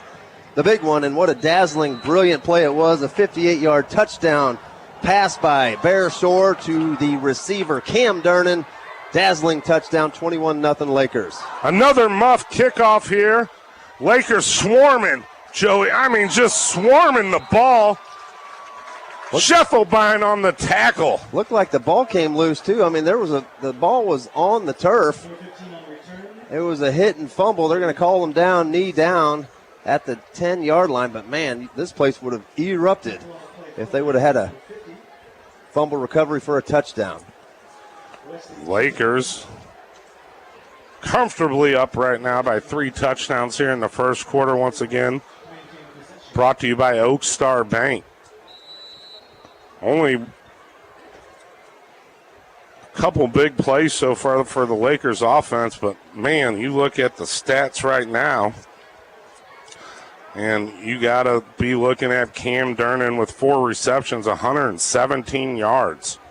Looking to throw here on first down in the flat, found a receiver, Floyd. Floyd's receiver turning it up, Stafford for a pretty good gain of about 5 or 6 yards. Yeah, nice little play there by Michael Floyd. He's got a pretty good arm, Ed. Just a little bit inaccurate tonight, a little overthrowing and a couple miscommunicated plays there, but he gets the ball out quick and throws a nice football, the senior Mike Floyd. About 6 yards on the reception, going to bring up 2nd and 4. At about the Hornets' 17.5-yard line. 2 receivers split to either side for the senior quarterback, number 3, the 250-pound quarterback, Mike Floyd. Floyd looking to throw here. Another wide open receiver in the flat, number 11, Grismeyer, Joey, coming up with the reception. That's that big tight end, all 6'5" of them, just ran a little bubble route right there, a little curl about the 20-yard line under the coverage. Wide open there. Nice little pickup, first down for the Hornets. Ball now on the 24-yard line. Lakers. Oh, actually, that's the end of the first quarter. Lakers up 21-0 here at home. It's a great night. It's homecoming night. And the Lakers showing their pride from the pride of the lake to the Lakers with a 21-0 lead. You're listening to Lakers football on mosportszone.com and Mix 92.7. Crystal clear waters and peace of mind is what you expect out of your pool. So when it comes to weekly or monthly maintenance, Pacific Pools at Osage Beach will give you the clarity you're looking for. For all your spa and pool maintenance and prepping for the off-season, Pacific Pools has you covered. Locally owned and operated, Pacific Pools is also your Bullfrog Spa dealer. Pacific Pools, located just off Highway KK at Osage Beach, or call 480-7511 to set up your winterization schedule. This is Camdenton Lakers football on Mix 92.7. And welcome back once again, everybody. Quick score update by the famous Coach Wayne Birch, 14-8. Legendary. Aren't you in the Hall of Fame? I remember Hall of Famer. Can I have your autograph before you leave, sir? He said no. Missouri. The Hall of Famer just said no. Missouri Hall of Fame. I went to his induction service. 14-8 is the score, reported score out of West Plains. West Plains up over the Lebanon Yellow Jackets, 14-8 early second period. That's a big game, especially in our world in the Ozark Football Conference. Yeah, depending on the outcome. If West Plains beats Lebanon, we could be tied for second in the Ozark Conference. 1st and 10 from the 24, a little halfback option play right there. A little, what do you call that pass before in front of you? It called a shovel pass, but that was kind of, it wasn't a kind of almost pass, like a volleyball type. Volleyball. A volley pass. A volley pass. Yes. How about that? Yeah, volley pass. We're making up terminology, but we're having fun doing it, Why don't folks. we try and get Daniel Edson on the horn and get him teed up for an HMI Fireplace sideline report. Maybe he can explain that volley pass a little bit. 2nd and 7 coming up now for the Hornets. Pistol formation for Mike Floyd. Nichols set up beside him this time, looking at throwing it down the sideline, man-to-man coverage. Waters coming up with an interception. Oh, did Miller rip it out of Waters' hands? He did, Joey. The 6'11 receiver went over Waters' head and made a reception. Holy cow. Of 30-plus yards. Let's send it down to Daniel Edson. Daniel, talk about the offense and the offense clicking tonight. Actually, we just lost Daniel. Dang it. Go ahead, Ed. Lakers looking at 1st and 10 now on over midfield, set up at their own 43-yard line. They got some hogs on that offensive line, like Joey said, giving Mike Floyd an opportunity here. Looking to throw again, looking for that man-to-man coverage with the big 6 receiver. He pushes off, no flag, and they're saying it's incomplete, out of bounds. Let's send it down real quick to Daniel Edson, our HMI Fireplace sideline reporter. Daniel, talk real quick about how the offense is clicking tonight and how in the world did that Hornet receiver come up with that pass? Yeah, it was like the recent NFL game, if I'm not mistaken, where the receiver just ended up with the ball. I think it was a college game, actually, disregard, but the ball was flopping around on his belly, and he just squeezed it in, and, Reese had great coverage, but he was able to pull it in. Offense is definitely clicking, like you said, and we're getting anything we want. And the breakdown plays, that last play wasn't designed. It was just a scramble drill, so kudos to all parties intended. Back to you guys. Oh, man, wide open in a flat. Late hit comes in, too. Let's see if they're going to throw another late flag. Tommy McElroy kind of gets away with that one. That one deserved a flag, Joey, honestly. I mean, that was he was laying the wood for sure. Shoulder pad, yeah, but shoulder the pad. ball was in and out for a while on that one. That one was a very questionable hit, but no flag on that play. Maybe that's a makeup call. 3rd and 10 coming up for the Hornets. Shotgun again for Smith. Ball at about the 44 of the Lakers. Oh, jumping there. Lakers are just so aggressive. We've seen a lot of penalties tonight from the Lakers. Laker crowd wanting a false start. The offensive lineman jumping. Nope. It is going to be offsides against the Lakers. We were in synchronicity there with our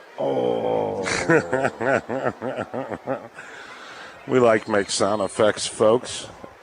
It's way better than listening to us sometimes.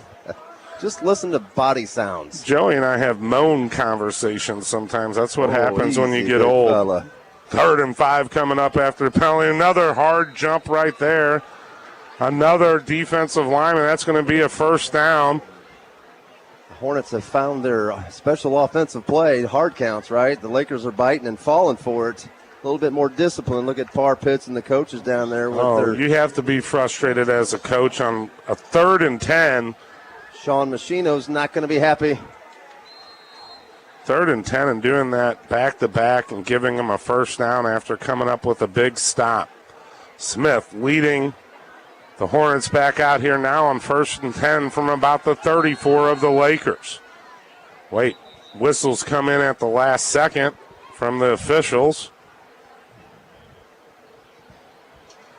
I don't know if they need to do a little coffee clutching, but it looks like the ball should have been on the 34. It's set up right now on the 33. Daniel, it's been pretty frustrating watching those back-to-back calls happen that cost us getting out on 3rd and 10.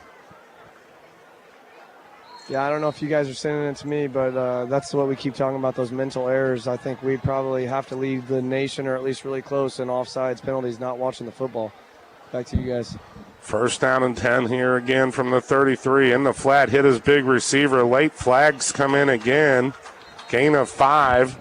Caught by Cole Grishmeyer, the junior. 3 or 4 flags coming in right at the same time. It's going to be a hold against that massive offensive line. 57, I believe, is the gentleman, the young man.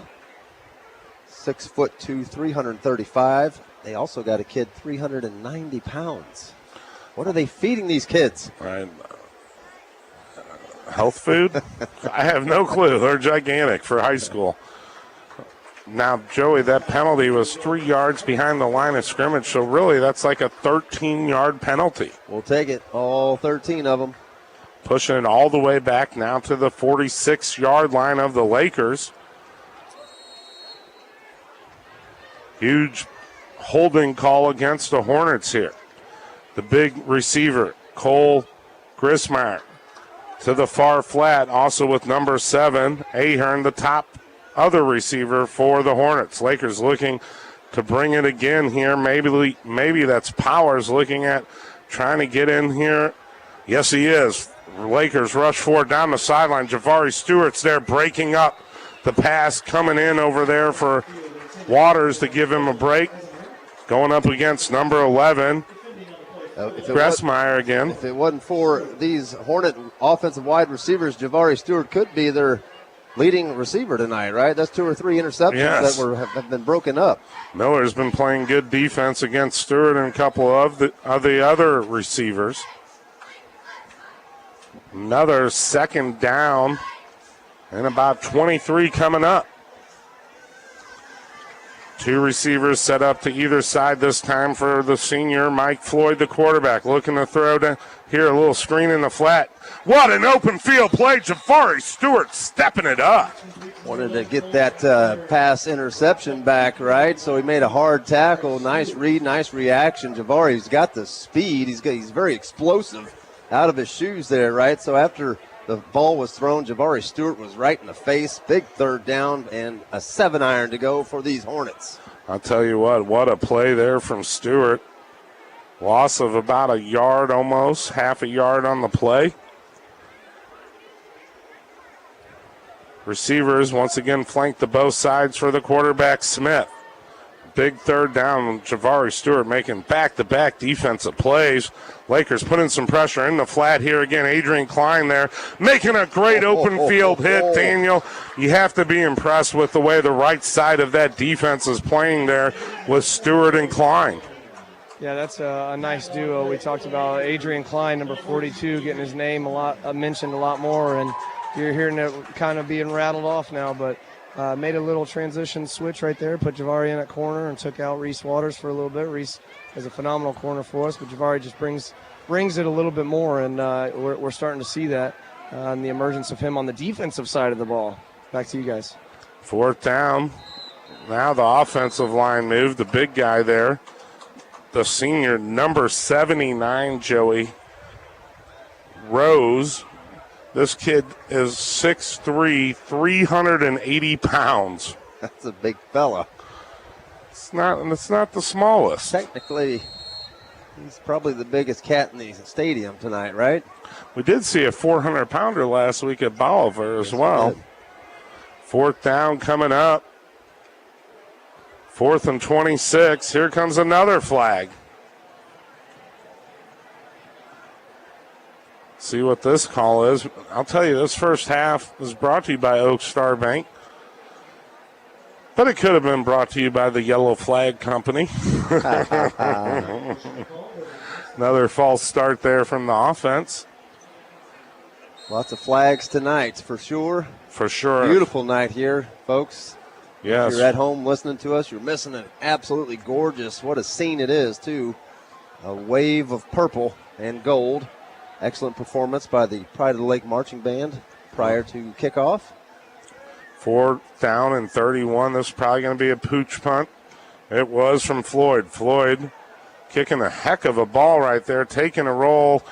Going to line up around the 5-yard line of the Lakers, Joey. About a 38-yarder. Excellent little pooch punt, like you said. Almost got it blocked. Got it off just in time. Michael Floyd, the quarterback and a punter for this Hornet. He also plays a little linebacker on defense when needed. Lakers will now come back onto the field. The Purple Tide offense will set up shop 1st and 10. 95 yards to go to pay dirt. 1st and 10 at the 5-yard line. 7:56 to go, up by 3 touchdowns. Lakers have only had 3 offensive drives. So far have put touchdowns up all 3 times. 2 rushing, and then a 58-yarder from Shore to Durnett. Shore in shotgun. Bad snap, low snap. Shore trying to pick it up before the safety. Interception. I think it's going to be a safety with the bad snap out of the back of the end zone. What's the call, Joey? Very fortunate that the call is a safety. The back line judge did call a safety as he put his 2 hands above his head. Very fortunate there for Bear Shore, as he felt like he stayed in bounds and they tried to get the ball out quick. But when he got the ball out quick, the Hornets defense was there to snag it for a pick 6. But the safety is the call, so it's 21-2 now, and the Lakers will be forced to kick up. Coming up at halftime, Ed Schmidt, the halftime show brought to you by Sir Dyke Yamaha. By the way, I made a post. I was part of that charity run for 9/11. We went up to the dam and back, 140 miles. It was very good time and a great cause. Daniel Etzen will have the Camdenton Laker head varsity basketball coach, Coach Craig Campbell, will join us in the Andy's Frozen Custard broadcast booth for our halftime interview. Lakers will now have to kick the ball off from their own 20-yard line, giving the Hornets an opportunity for great field position and a chance to try to get back into this game. Lakers are going to actually put it down and kick it off. Cam Durnan isn't going to punt on this one. He's going to kick it off the traditional traditional kickoff way. Kickoffs brought to you by Ed Lothar at Guild Mortgage, your mortgage professional here at the lake. Give Ed Lothar a call for any type of home or condo loan. Whistle is blowing. Play clock ran out. Delay of game. He didn't even get a chance to get set up. I mean, literally. That came from the very back. It's from the head official again. Officials tonight. The referee, Derek Hunter. The umpire, Belvins. Linesman Sinclair. Line judge Hams. And back judge Weaver tonight. The referee, Hunter's had a lot of controversial calls so far. Now, after the safety, the Lakers are going to kick from their own 15. Haven't even started the play clock yet. Still hasn't started it. I wonder what the difference was between this scenario. Still haven't started the play clock yet. Oh, now we're starting the play clock. A delay of game call. I'm dumbfounded tonight, folks. What a kick from Cam Durnan over the head. Down around the 19. What a kickoff from Cam Durnan from his own 15-yard line. Late flag comes out. Ferris was getting pummeled by number 9 on the kickoff return. Xander Rogers. We'll see what the call is. Might be the first personal foul call I assume coming up against the Hornets.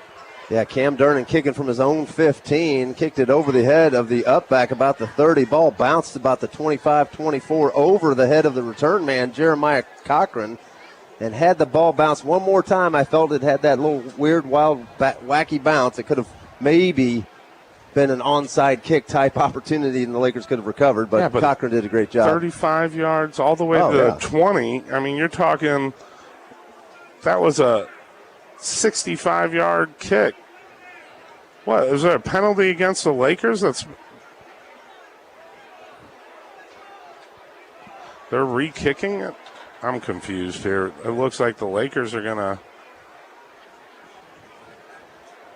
Yeah, I'm not quite sure what's going on down the field. Maybe Daniel Edson can give us a little better explanation. I'm not sure. I must have missed something there, Joey. Lakers going to re-kick off here. Play was offsetting penalties. Oh, now I missed the first call. So 2 unsportsmanlike plays that offset. So we're going to re-kick off here after a 65-plus yard kickoff. After the safety, Cam Durnan's going to do it again from his 15. A little pooch bump out of bounds here at the 48. A flag comes out, but I don't know how you bring a flag up here with it not being a traditional kickoff. Daniel, a lot of craziness here tonight from the officiating. It's been a little confusing, I'd have to say. Yeah, at this rate, we might be here till about 11 or 12 o'clock. I don't even know. I didn't see what happened in the middle of the field, but I saw one of our guys. There's a big emphasis on peel-back blocks where we used to be really excited when a guy was blocking somebody who was not paying attention at all and running towards the ball carrier, and you destroy him. Well, you can't do that anymore, and they allowed that. I don't know. It's just a kind of a loosey-goosey game right now. We're going to see our 5th kickoff on this one series, apparently. We're about to kick it again, Ed Schmidt. Yeah, buckle up because I have no clue what's going on. Offsides. Or false start on the kickoff? Well, the ball was kicked out of bounds, and I believe that was a plan to kick the ball out of bounds play, right? Because then the Hornets would have to set up shop at the 40-yard line. That's the penalty when you kick the ball off out of bounds. Yeah, but where they kick it off should not matter. The penalty. Wow, so they're penalizing him for kicking it out of bounds 5 yards. What you're saying... What I'm saying was a false start as the penalty. So they're redoing the kickoff now from the Lakers 10. Cam Durnan again, booting it up the middle. Oh, off the chest of number 80. Lakers almost came up with it. Oh, it's still on the ground. Lakers got it. I can't believe it. I can't believe it. Shore's like, I called that play. What just happened? What just happened, folks? After 6 kickoffs. I quit. I don't even know what just happened. Shore still got his hands in the air saying that was a planned call. That was our special play. We practiced that. A month practice this week. Kickoff, really, safety kick. I don't even know how to write this on my paper. It's so confusing, folks. After all of that, the Lakers will get the ball at 1st and 10 at their 48-yard line. This is just craziness tonight. We gave up 2 points. Now we have great field position at the 48. 7:35 to go. Quick pass on a flat. Jabari, what a move. Breaking it outside. 10 yards past that first down marker. Jabari Stewart showing it off. Jabari Stewart's playing with a little fire, a little extra passion tonight. He really wants the ball in his hands. He really wants to bust one here. What a great run. I thought he got a little further past the first down marker. Now what is the call? Is there another flag? They're going to call a holding against the Lakers. How do you have a hold that? Well, it had to be out on the flat. Yeah, it is. It's where Jabari Stewart did the one cutback.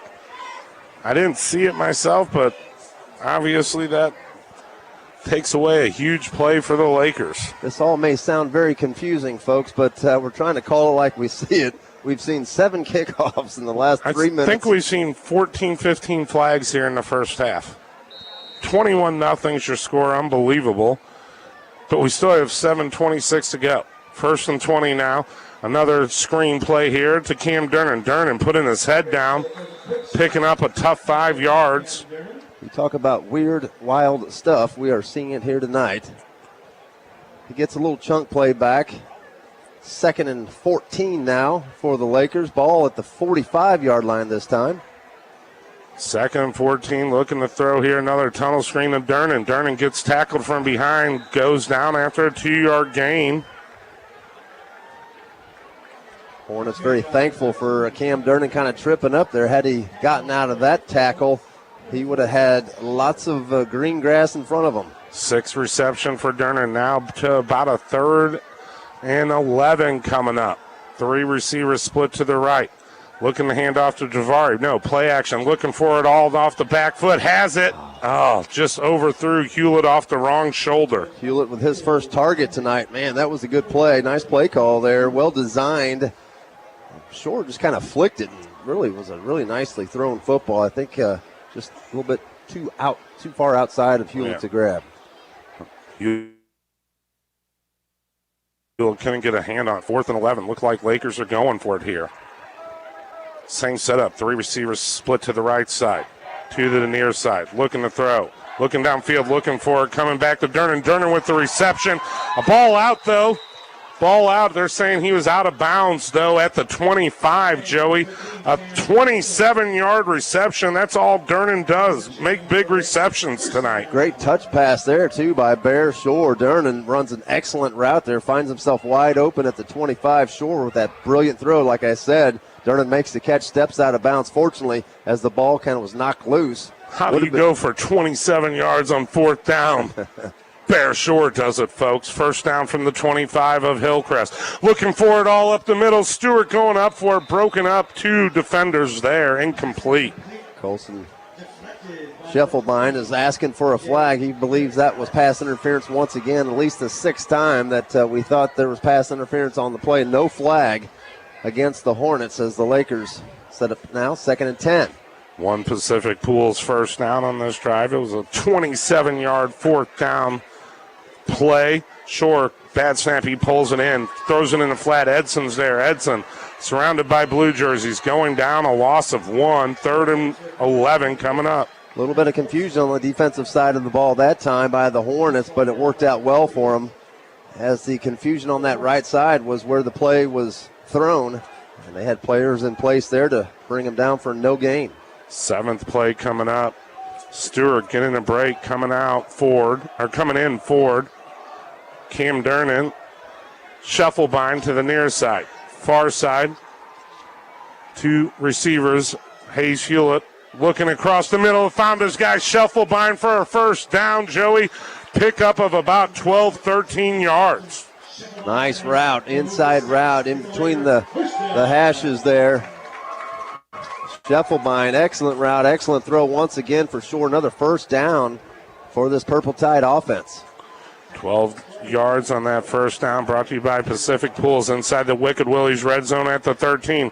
Little tunnel screen, almost intercepted, reading that, trying to get the ball to Hayes Hewlett. Gage Cisco, the sophomore linebacker, read that perfectly. Almost had himself a pick 6. Probably would have been the highlight of his young career, just a sophomore. But it falls incomplete. Lakers get another opportunity. 2nd and 10 from the 12 of the Hornets. Looking for their 4th touchdown, brought to you by Dog Days. Looking to throw here on 2nd and 10. Looking for it all in the end zone. Scheffelbein going up. He brought it down. Lakers with a 13-yard touchdown reception. Wow, what concentration there by Colson Scheffelbein. I thought that ball was going to fall incomplete. Had him turned around, too. Looked like a back corner throw, right? Scheffelbein goes up with it against that defender, that cornerback, and he comes down with it. Excellent concentration, excellent hands there by the junior wide receiver. Lakers now up 27-2, 25-point lead as the Durnan brothers in for the extra point. Ed Schmidt, what a play there. That could be a nomination for the Andy's Frozen Custard play of the game. We'll have to discuss it off the air here, but the PAT team is in. The hold is good, and the Cook seemed like he pushed it a little bit right, and he did. It snuck in there, Ed Schmidt. The extra point is good. 28-2 your score, 5:10 to go before halftime. You're listening to Laker football on Mix 92.7. We'll be back in 30 From our seconds. team at Oakstar Bank, we hope you're enjoying the 2021 Shootout. Oakstar Bank is a proud sponsor of the Wishing on a Ride program, with 6 Lake area locations and additional locations throughout the Southwest and Central Missouri, as well as a location in Overland Park, Kansas. Oakstar Bank is conveniently located to serve you no matter where you are. For a complete list of locations, visit oakstarbank.com. Member FDIC, Equal Housing Lender. You're listening to Camdenton Lakers football on Mix 92.7.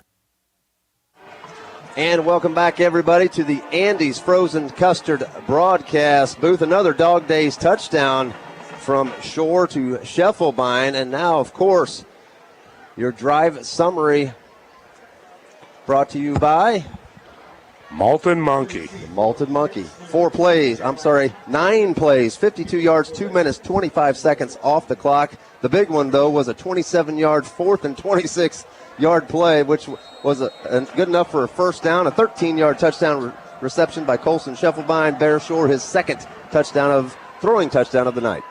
Cam Durham kicking off from his 40. Does it go out of bounds? It does. A penalty will come out, and the ball will be on the 35-yard line. Okay, so here's my point to that. I know what your point was, yes. So he kicks the ball from a kickoff situation out of bounds. The penalty is a false start, right? Correct. And so they're going to set the ball up. I thought it was at the 40. They're going to set it up at the 35, which should have been that about 8 plays ago. Right, but it came out at the 48-yard line because we kicked from the 15, but you can punt or kick it off after a safety. So do you call it a traditional kickoff or not? I'm still at a loss for words. You're going to have to study your rule book, my friend. I'm going to have to go back to school after 20-plus years of doing this. There's another, oh, yeah, that is the penalty. I thought there was an additional penalty. First down and 10 for the Hornets from their 35. 5:09 left to go here in the second quarter, brought to you by Oakstar Bank. Lakers up by 26, 28-2 right now. Only 2 points came from a bad snap when the Lakers were pinned deep on their 4th drive. Here's another little pooch handoff throw, and the Lakers were right there, Joey. Tackle for a loss by Mr. Jefferson. We've created a new play call. It's called the volley pass. It's not the shuffle pass. The shovel pass. It's called the volley pass. He's literally using both hands and kind of flipping it up in the air. The volley pass to number 7 was not fooled by number 4, Caden Jefferson, with a 5-yard tackle for a loss. That a kid 4. Caden Jefferson, son of Jeff Jefferson, Domenico's, the Arcabasso family. Wonderful restaurant. 2nd and 15 coming up. Pistol again for the senior Mike Floyd, number 3. Tailback set up to the right. Looking for pressure up the middle. Gets hit from Stark. Somehow got it off. I don't know if he caught it or not, but Stafford, the senior, did catch it.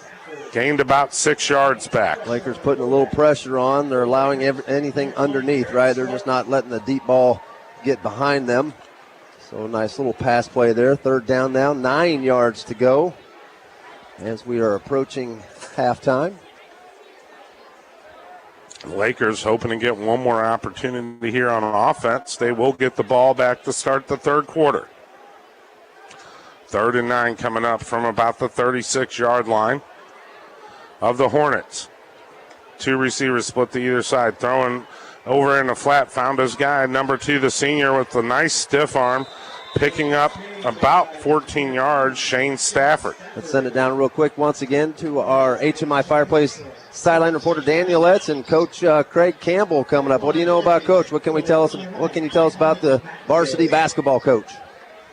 I can tell you a lot. I coach with him. So, it's Craig Campbell, great guy, came from Crane. I think he's been here about 6 or 7 years now. We'll see whenever we get up there and just talk some basketball, talk some round ball, and kind of get his perspective on the football game, and then just a insight on the winter sport of boys basketball. Back to you guys. After the 14-yard reception, first down at midfield for Hornets. Hornets looking to throw in the flat, found their big guy. Griesmeyer, guess who's on him? Number 2, Davari Stewart, 6-yard gain. Stewart coming down hard, slow to get up, as Wiley Powers will help him up.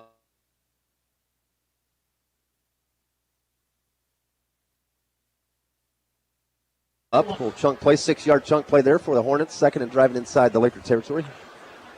Lakers looking to really hold this team to a goose egg on defense. The 2 points coming from a bad snap from the Lakers on their fourth drive. 2nd and 4 from the Lakers, 44 of the Hornets.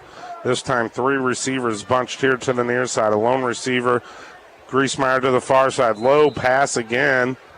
The senior, Stafford, just had to fall down to catch it. Yeah, quick slant route right there. Typically you want that receiver still upright, right, when he receives the ball between the numbers there. But like you said, a little low throw, still a reception. 3rd and short 2, call it. 2.5. Chateau, number 4, coming out for this play. Griesmeyer to the far side along with Ahern. Floyd in shotgun, looking to throw here on a big 3rd and short. Drop by the big, sure-handed 6'11 junior Cole Griesmeyer. That's more than a handful of dropsies now for the Hornets. That would have been a first down for sure.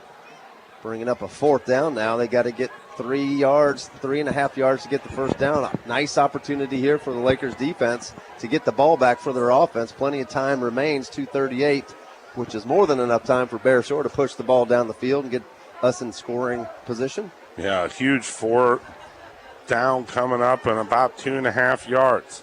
Shotgun again for the senior Mike Floyd. He's a 250-pounder. He might run it. He's looking to throw, staying in the pocket, wide open in the flat. Ahern, a hit outside, and the flag's coming from Parkman. That's going to be our 3rd personal foul penalty, or 4th of the first half. Real quick, want to thank our title sponsor, Hewlett Chevrolet Buick GMC. Just go simply and pick up your new Buick SUVs. They've gotten a nice shipment in, folks. It's one of the hottest SUVs on the market. Don't waste any time. Go over and see Kerry Inscore, or Mike Ely, or the gang, John and Ryan and everyone, and get yourself a new vehicle from Hewlett Chevrolet Buick GMC. You hear the crowd booing. Well, that one was probably an actual real call, Joe. Halftime score update from the 2 powerhouses in our conference. West Plains at Lebanon. Lebanon 22-14. They're up 8 as they are now at the half-point mark of that football game. 19-yard line. The Lakers are looking at the Hornets, pressing them here at the end of the second quarter with 2:32 to go, up 28-2. Looking to throw once again, a screen under pressure. Downey trying to chase him down, brings down the quarterback to Parkman, get the interception.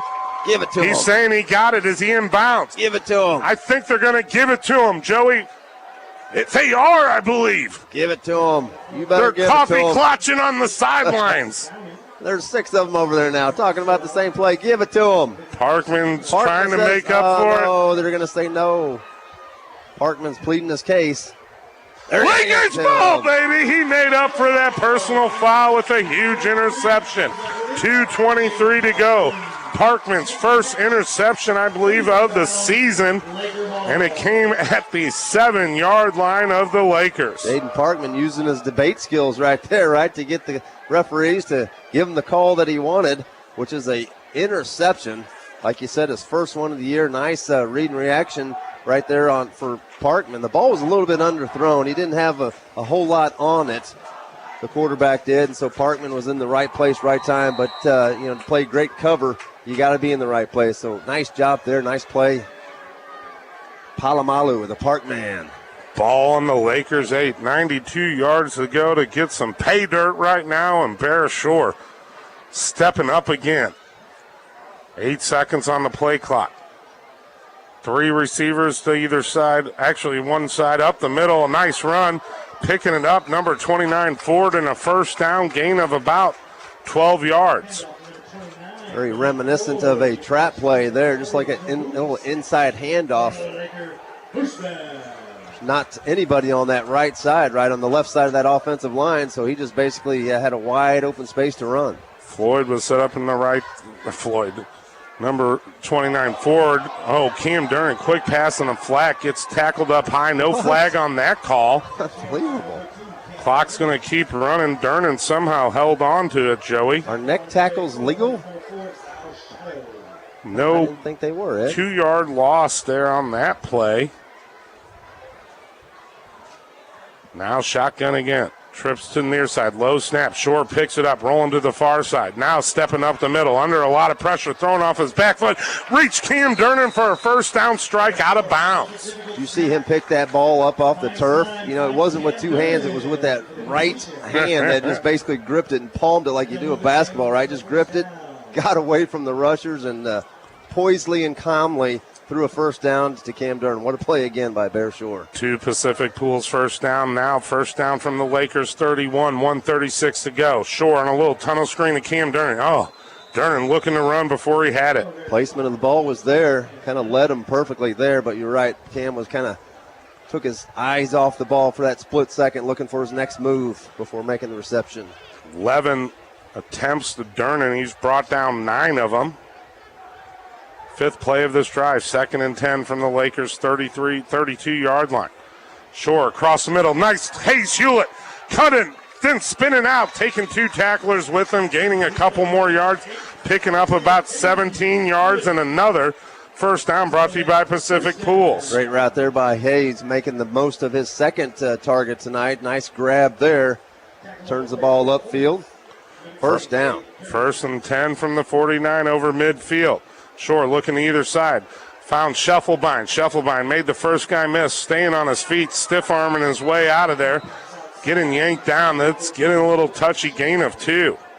You're starting to see the fatigued legs on defense, the tired legs, because they just can't rotate fresh guys in like the Lakers can rotate these fresh legs in on the depth of their wide receivers.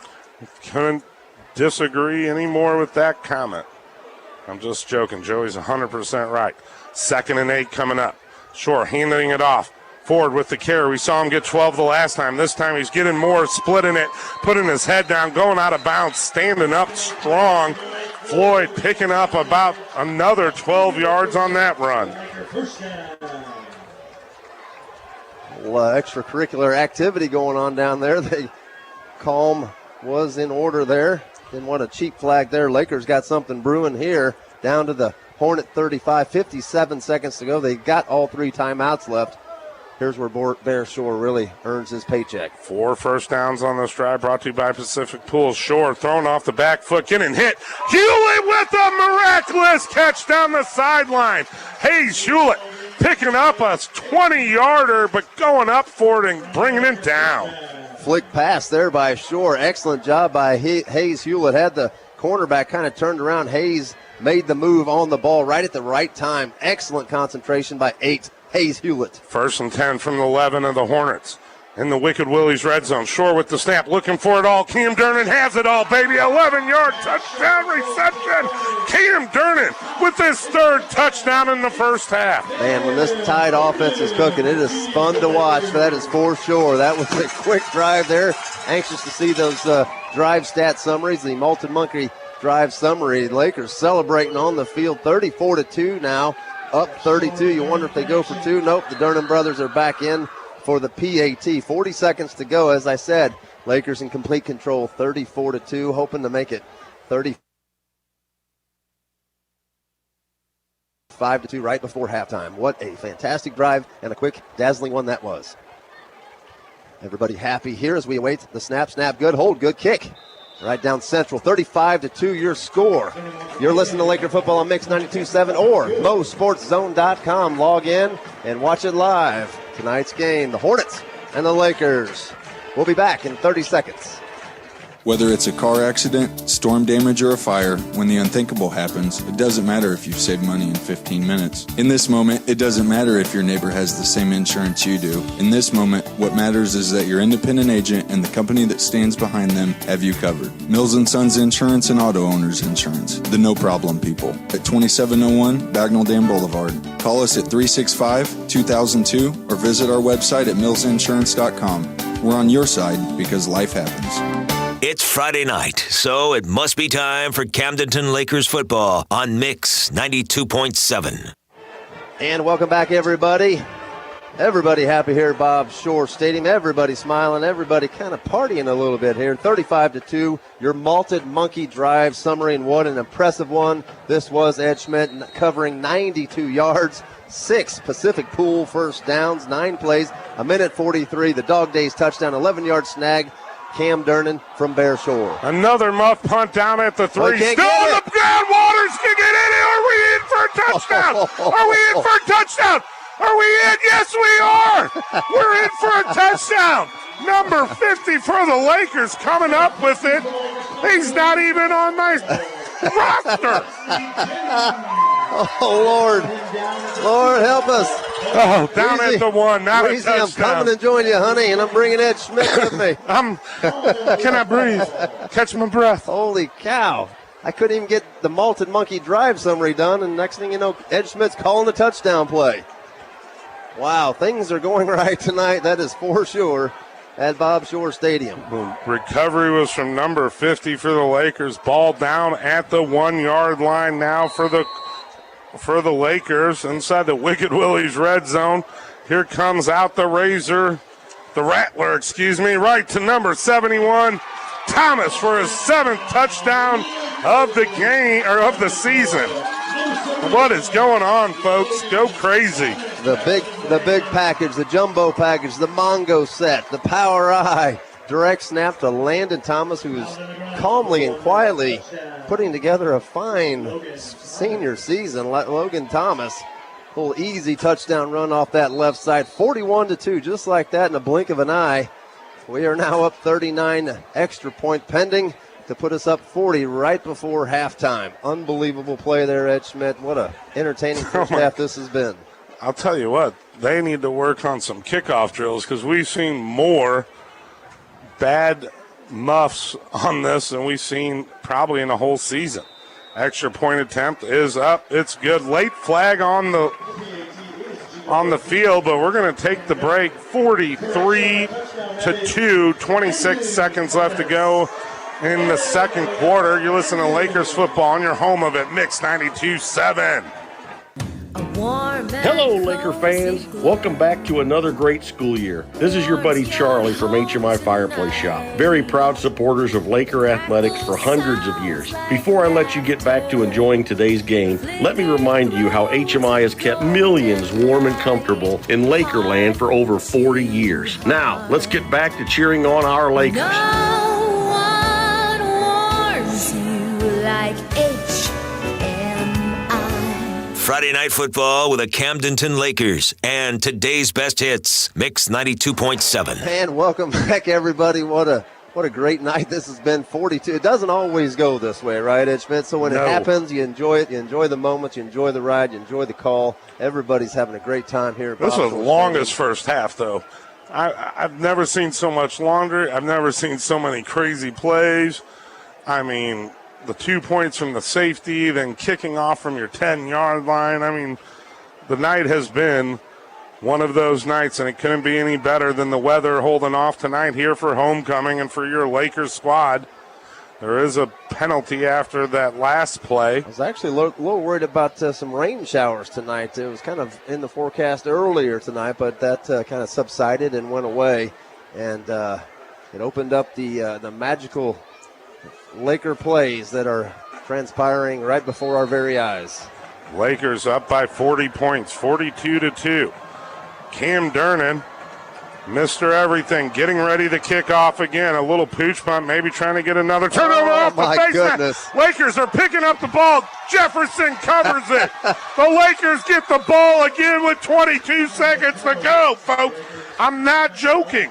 Ask and ye shall receive, right? You ask for some magic. Magic happens once again. Caden Jefferson, number 4 with the fumble recovery. Look what I found, fumble recovery. Holy ball at cow, the 35, 22 seconds to go. Still 3 timeouts to go.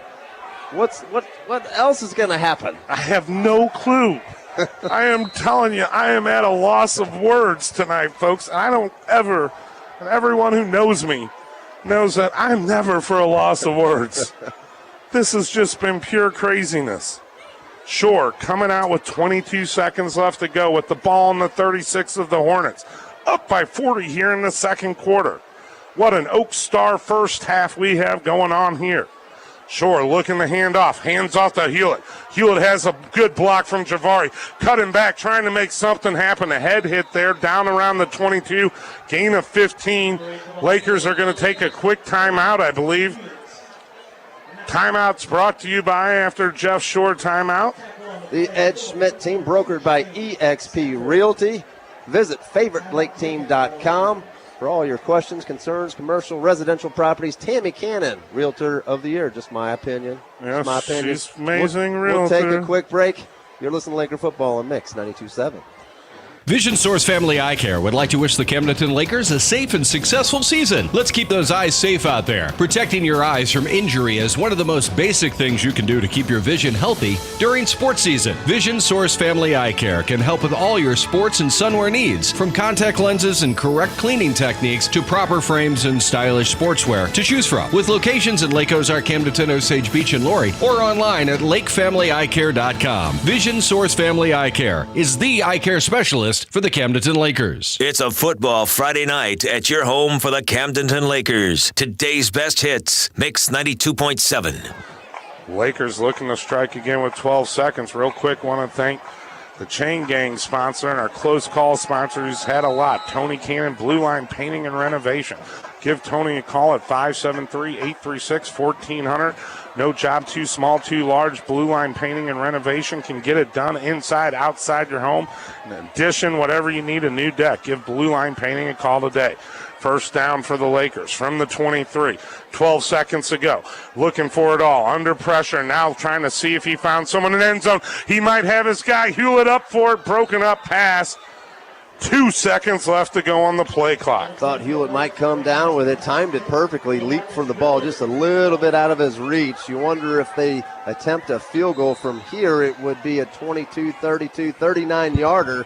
Almost a 40-yarder. They're going to elect for a timeout. We'll take a quick timeout with them. The timeouts are brought to you by the Ed Schmidt team, brokered by eXp Realty. Visit them online at favoritelake.team.com. You're listening to Laker Football on Mix 92.7 or mosportszone.com. We'll be back in 30 seconds. Thinking of leaving the area for orthopedic care? Think again. Lake Regional Orthopedics has a growing team of experienced surgeons skilled in joint replacement, sports medicine, and foot and ankle care. Save the drive time. Discover how Lake Regional Orthopedics goes the extra mile with convenient locations in Osage Beach,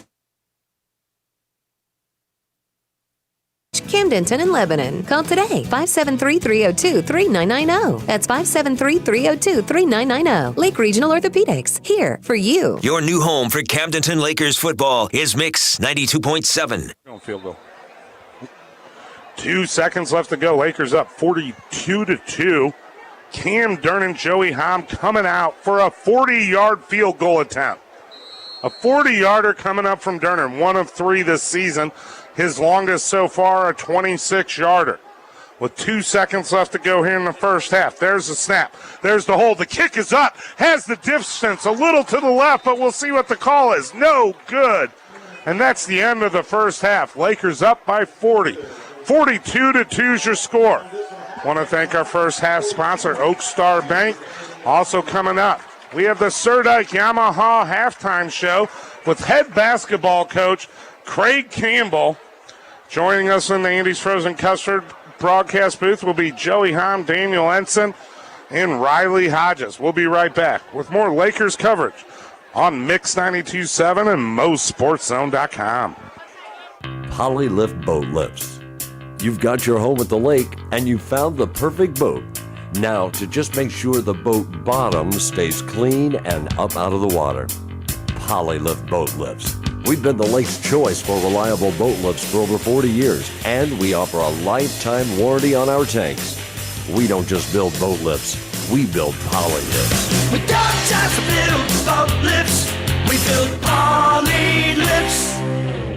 Hi, this is Michael Lassen with First State Bank Mortgage. Even though cooler temperatures are on their way, the housing market is still heating up. If you've been thinking about purchasing a new home, there's never been a better time than now. Put my team to work before you begin your search for a new home, and let us in advance see how much home you can qualify for. Interest rates remain low, and now may be the perfect time to finally purchase your dream home. Call me today at 573-365-LOAN or visit yourlakeloan.com. First State Bank Mortgage is a solid lending partner you can trust. Equal housing lender. Hi folks, I'm Andy from Andy's Frozen Custard. The very best peaches are tree ripened, hand picked, and served fresh. And that's what you'll get at Andy's Frozen Custard.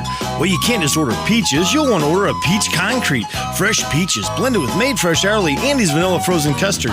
Or a peach sundae, Andy's Vanilla Custard covered with fresh peaches. Stop by Andy's Frozen Custard today and hand pick your peaches. You're gonna love it. Go to eatandys.com for the Andy's location nearest you. Here at your Osage Beach Hy-Vee, we have tons of great opportunities, aggressively competitive wages.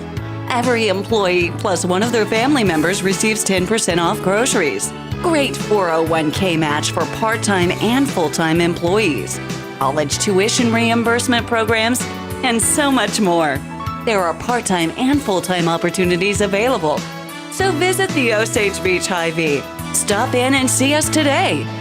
This is Camdenton Lakers football on Mix 92.7. And welcome back, everybody, to our halftime show. What a tremendous football game. Joining me in the broadcast booth, Daniel Edson. Daniel Edson, what a wild, zany game it has been, but it is going completely the Lakers' way, right? There is not a moment in this game other than some crazy calls, right? Some odd penalties, but everything's going the Lakers' way. Yeah, and it's going to be hard for me to try to explain this, but like the drive before the half drive, before we had the drive, Coach Shore and I were talking about that was the best drive we put together. It's whenever we were hurry up and there was about a couple minutes left in the half. The line was blocking extremely well, getting back to the line. It was a true up-tempo beat, and we went right down and we scored, and we're talking about guys really stepping up, and Colston Scheffelbein playing absolutely phenomenal and not necessarily calling his name a lot as far as receptions, but he is blocking his tail off, and it's showing. And then Cam Durnan's just having another outstanding game. And as I mentioned in the first half, we're calling Javari Stewart's name a lot on the defensive side of the ball. So it is rolling extremely well for us. Not everything's going our way. There's been some absolutely horrendous calls missed or gone against us. So, you play through that, hopefully, and luckily it's against a team that maybe has a little bit less ability than teams that we're going to face here in the very near future. Everybody's kind of getting their part and get to, their little toast of the party tonight, right? As the Lakers now traditionally come out to the end zone during homecoming events such as tonight. It's a tradition that's been going on forever, right? Yeah, I don't know. I guess it depends on how close the game is. Up 40 points. I mean, they look like they're sitting on lazy boys, just kind of lounged back and comfortable with that 40-point lead. But no, hey, homecoming is always special, obviously, especially when people are able to make the trip back, and we're hearing about the court right now. We got Daniel Jarquin. There's Seeks right there. I don't know all their names. I don't teach in the high school, but we'll get those to you guys on the broadcast. And this is, like I said, homecoming is just neat. It's really neat to see everybody dressed up and excited and ready to, be honored as somebody that your peers think is somebody that they should vote for. So absolutely fun times. You're listening to the Guild Mortgage halftime show. Mr. Ed Lothar, a staple here at the Lake for many, many, many years for all your residential, condo, or refinancing loans. Reach out to Ed Lothar and his team. Joyce, the 7th largest mortgage company in the United States. Kind of impressive there when you think about that for a second. We're awaiting the arrival of varsity head coach Craig Campbell, who will have a discussion with Daniel Edson. Maybe we can find the coach and see his whereabouts. Yeah, Coach Campbell probably just getting a quick soda drink or something, and then he'll be up here. But we got plenty of time. He's right there. He's ready to go.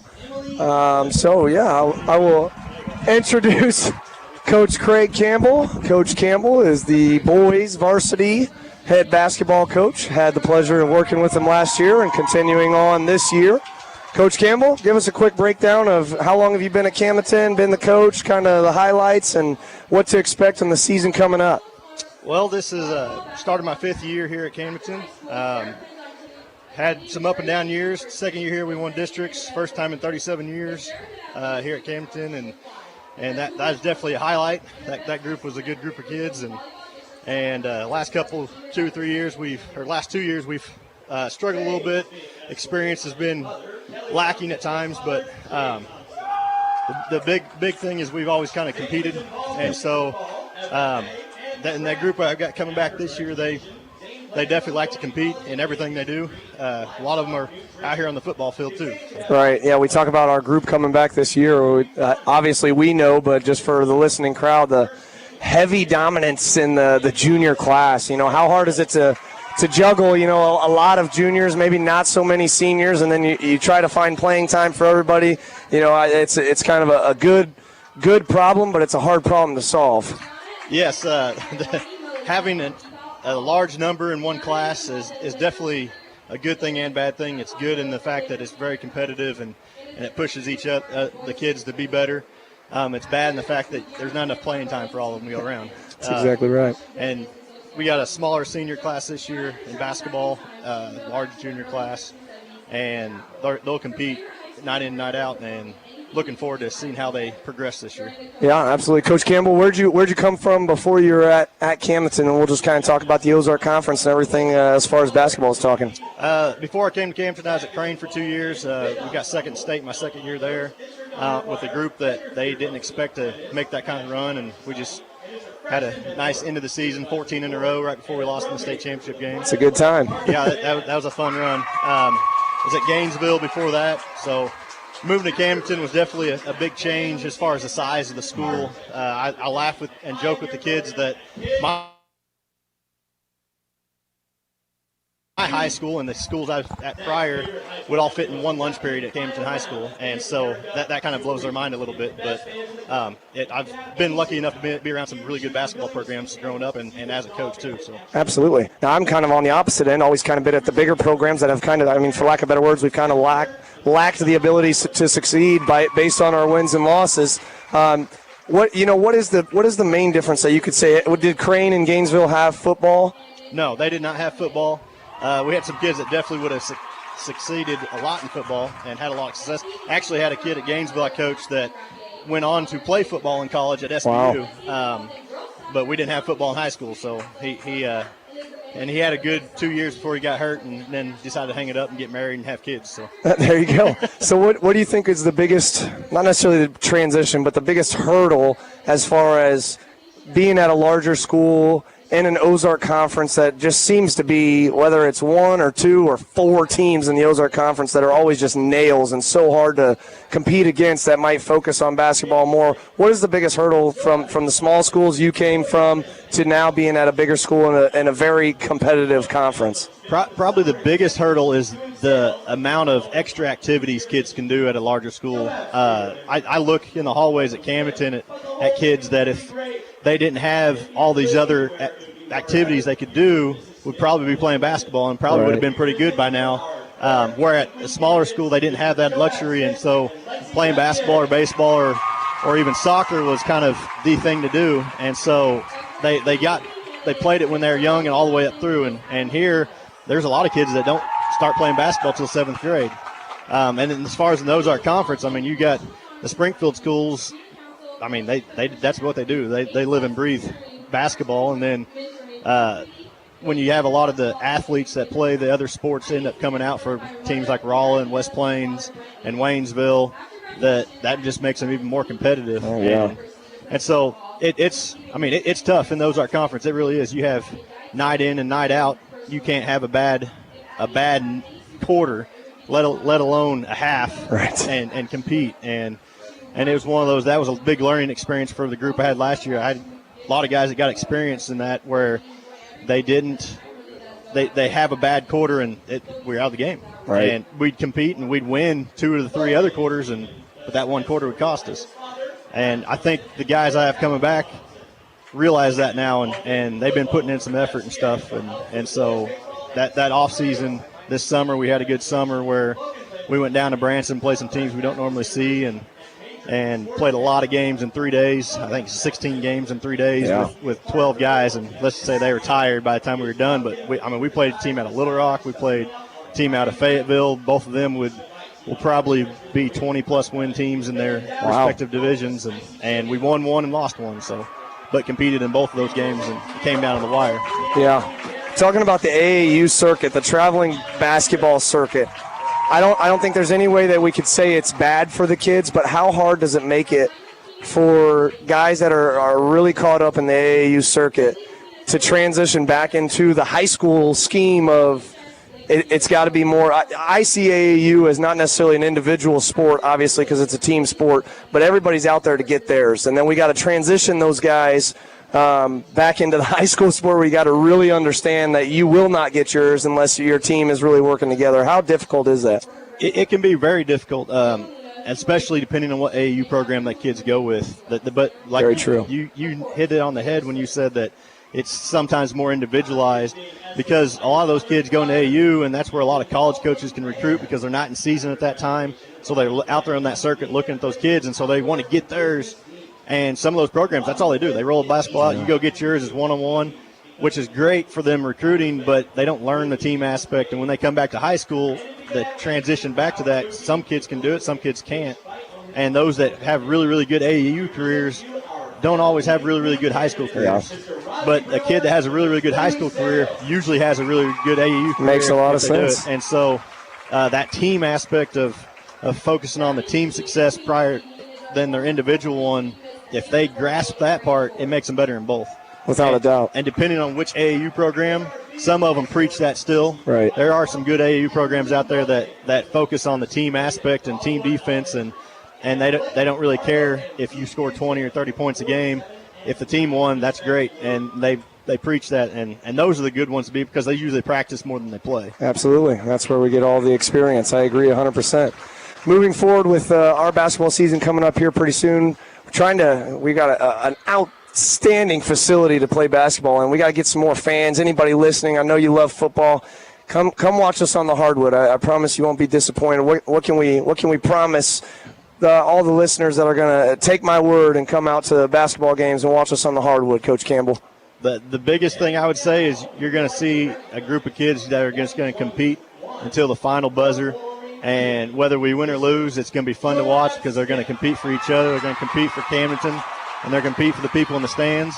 And they'll be exciting to watch because of that. And if they will fully buy into the team aspect, the sky's the kind of limit with this group we got coming back. And I feel like a few guys that have kind of taken a leadership role, that's what they're focused on more than individual success.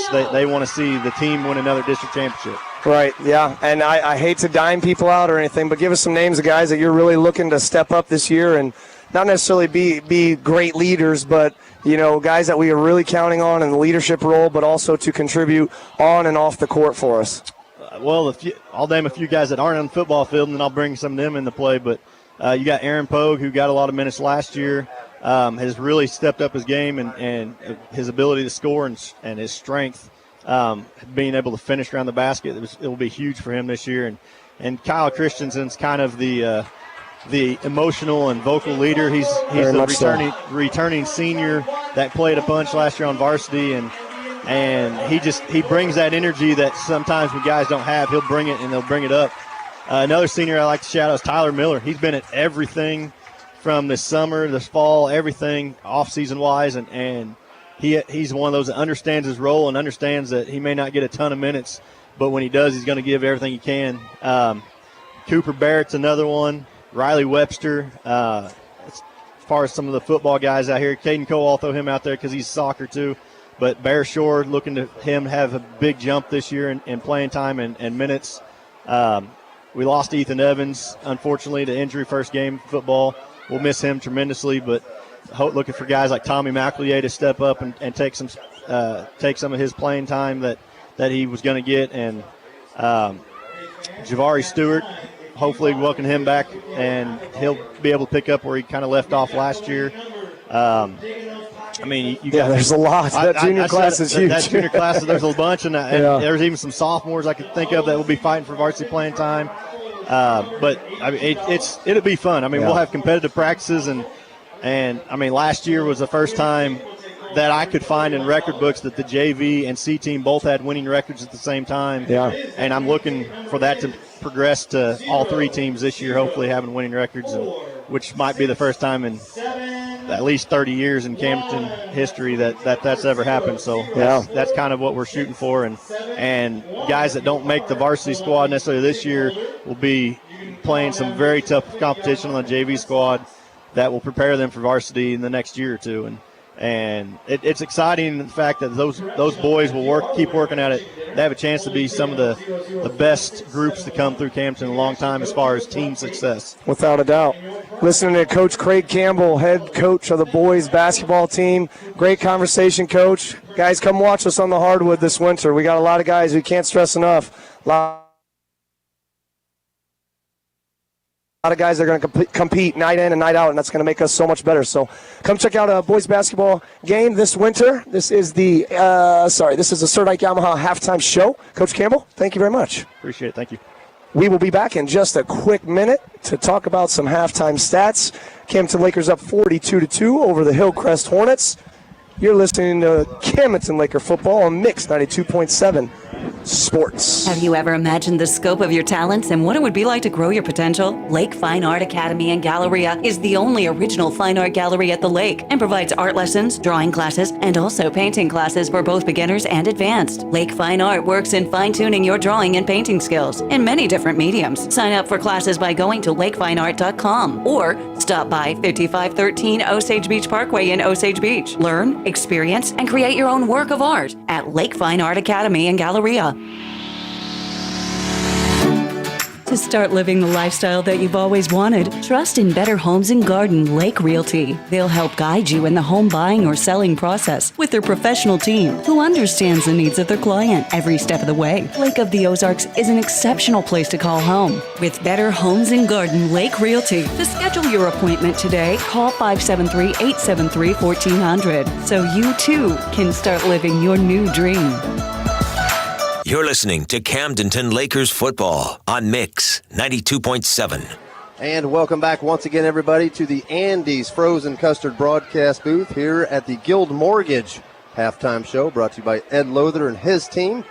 For all of your financial needs, whether it's a residential house, a condominium, or maybe you're looking to refi, call Ed Lothar and his team at Guild Mortgage. I'd like to thank our halftime interviewee, Mr. Coach Campbell, Craig Campbell, who's been around apparently for 7 years. He's got his hands full this season, Danielette's and the Lakers, but he's talking highly of some kids just kind of off the record there. The Barrett kid looking good. He said he bulked up a little bit. He's got a nice little rotation on his jump shots, playing good defense, and putting in the work in the offseason. Yeah, you know what, and we talked about the Ozark Conference there a little bit, and I really enjoy working with Coach Campbell.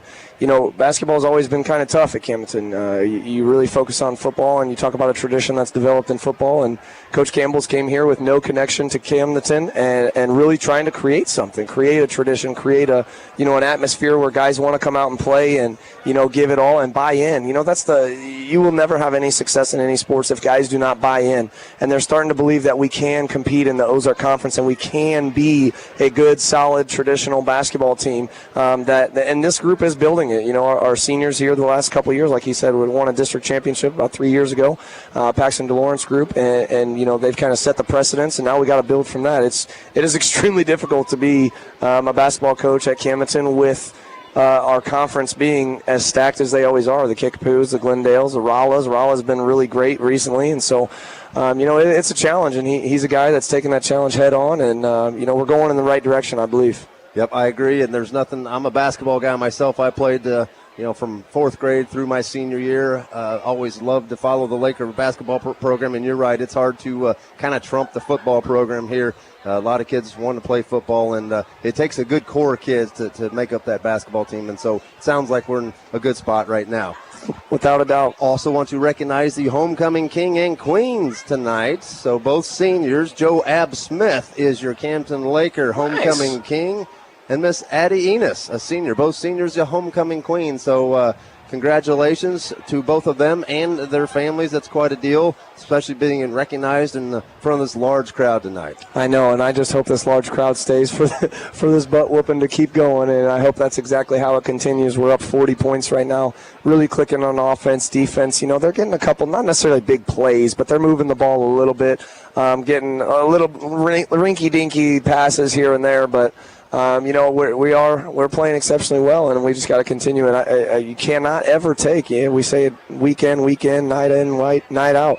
Can't ever take a team lightly and think that the game's over, because it only takes a couple strikes, an onside kick, and the team could be right back in the game. I must say, I've hold the record for the most nominations, King nominations, ever since 6th grade, all the way through my senior year. Wow, 7 just never won. consecutive nominations, never won. Just never won. So, and I know you were a King candidate. Homecoming, yeah, court warming, not homecoming though. That is Daniel Letson. Fine work, my young nephew. He is the HMI fireplace. Sorry about that. I got a little crowd in front of me here, throwing me off a little bit. We'll take a quick break here. We'll be back in 60 seconds.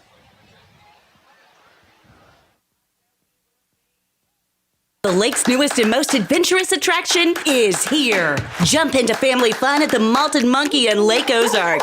Bring the kids out for unlimited entertainment on the ropes course while enjoying mouth-watering food at the Malted Monkey. Their handcrafted shakes are refreshingly delicious for those hot summer days.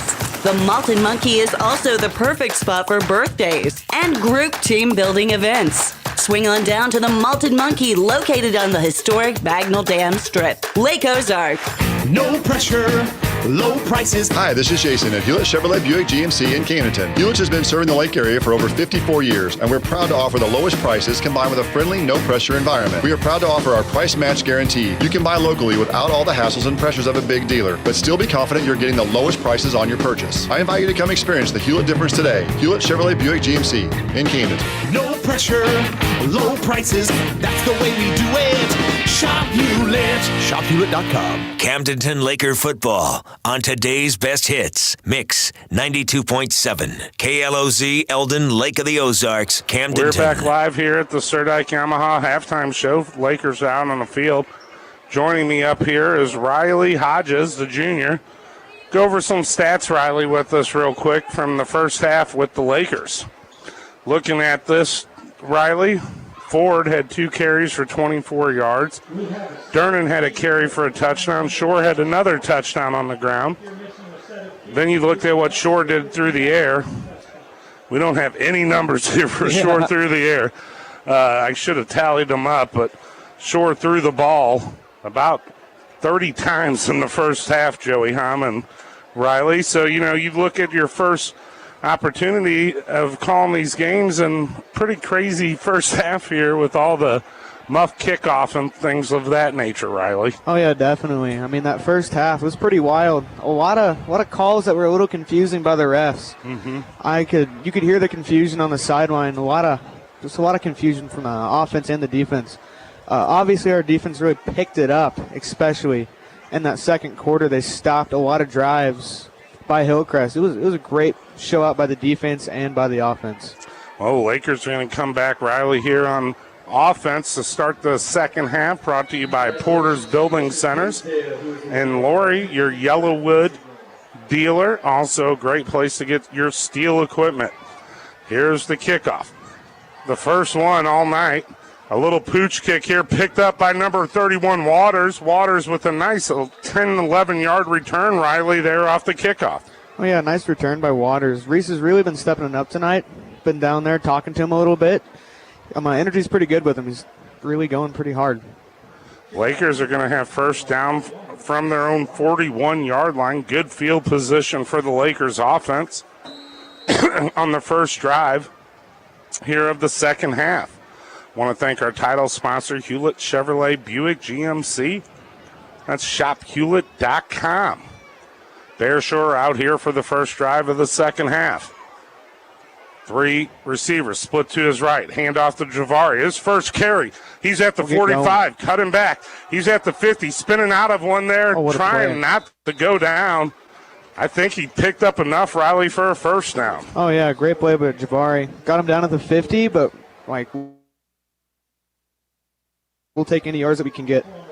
Nice 10-yard run there. Actually, got over midfield. Good spot of the ball from the officials for the Lakers. Stewart a little slow coming out, though. Maybe we'll get an update from Daniel here in a moment. 1st and 10 for the Lakers now from about the 48.5-yard line of the Hornets. Throwing here on first down across the middle. Coastal Schiffelbein was held a little coming out of the break there and wasn't able to come up with the reception. Oh, yeah, definitely. We're trying to get these receivers open, and you can see Bear Shore trying to find these receivers. And when they are open, they're not just always going to catch the ball. We're trying our best out there. Yeah, Scheffelbein almost came up with a great reception. 2nd and 10 for the Lakers. Shore, nice snap. Under pressure, little middle screen. Cam Durnan gets it. Official in the way. Cam Durnan made the first guy miss. Now breaks it up quickly, picking up a nice 11-yard reception and another first down sponsored by Pacific Pools. A good catch by Cam there. Cam's been really putting on a show today. Yes. Really has him just really showing out what he can do. Big athletic guy. Great athlete. Yeah, caught a couple touchdowns, ran one in. Now just picked up another first down. Shore on 1st and 10, looking to throw. Found Ford. Ford trying to run with it before he had it there. Oh, yeah.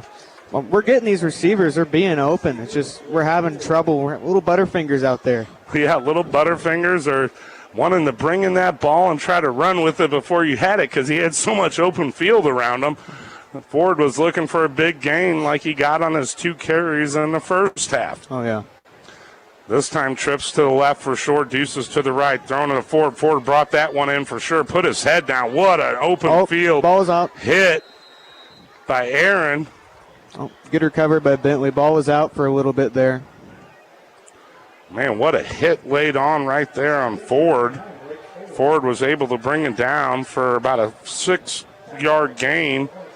Then Bentley made the fumble recovery for another yard, going to bring up 3rd and 3, Riley. Oh, yeah. See what we can do here. Bears really been trying to find these open receivers. He's been scrambling quite a bit in the backfield. He's having a little trouble finding them, but when he does and they make a good catch, we can see how that's actually turning out on the field, and we're making some good plays out there. Big 3rd and 3. Guess what they're bringing in? They're bringing in the Rattler package. Number 71, Thomas, who had a touchdown the end of the first half, getting his second opportunity, carry up the middle, found some running room behind the big offensive line, picked up a nice 7-yard gain, first down for the Lakers, the 3rd of this drive. I mean, what can you say? Landon Thomas is just a beast. He's an absolute unit. He can really carry the ball and he can show what he can do. And the Rattler offense is a really good way to showcase that. Yeah, the Rattler offense. The Lakers have the Thunder with that, and then they have the Lightning with the Bear Shore package. Bear Shore, a little tunnel screen under through Edson. Just came out of Shore's hand a little quickly there. Incomplete.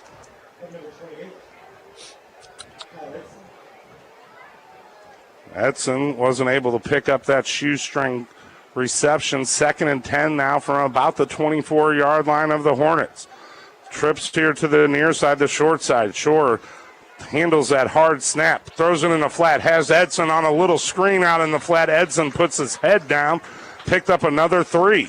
Oh, yeah, Edson's really playing good right now. We just saw that with the last 2 plays. Bears finding him open, and we're making some good plays with Edson.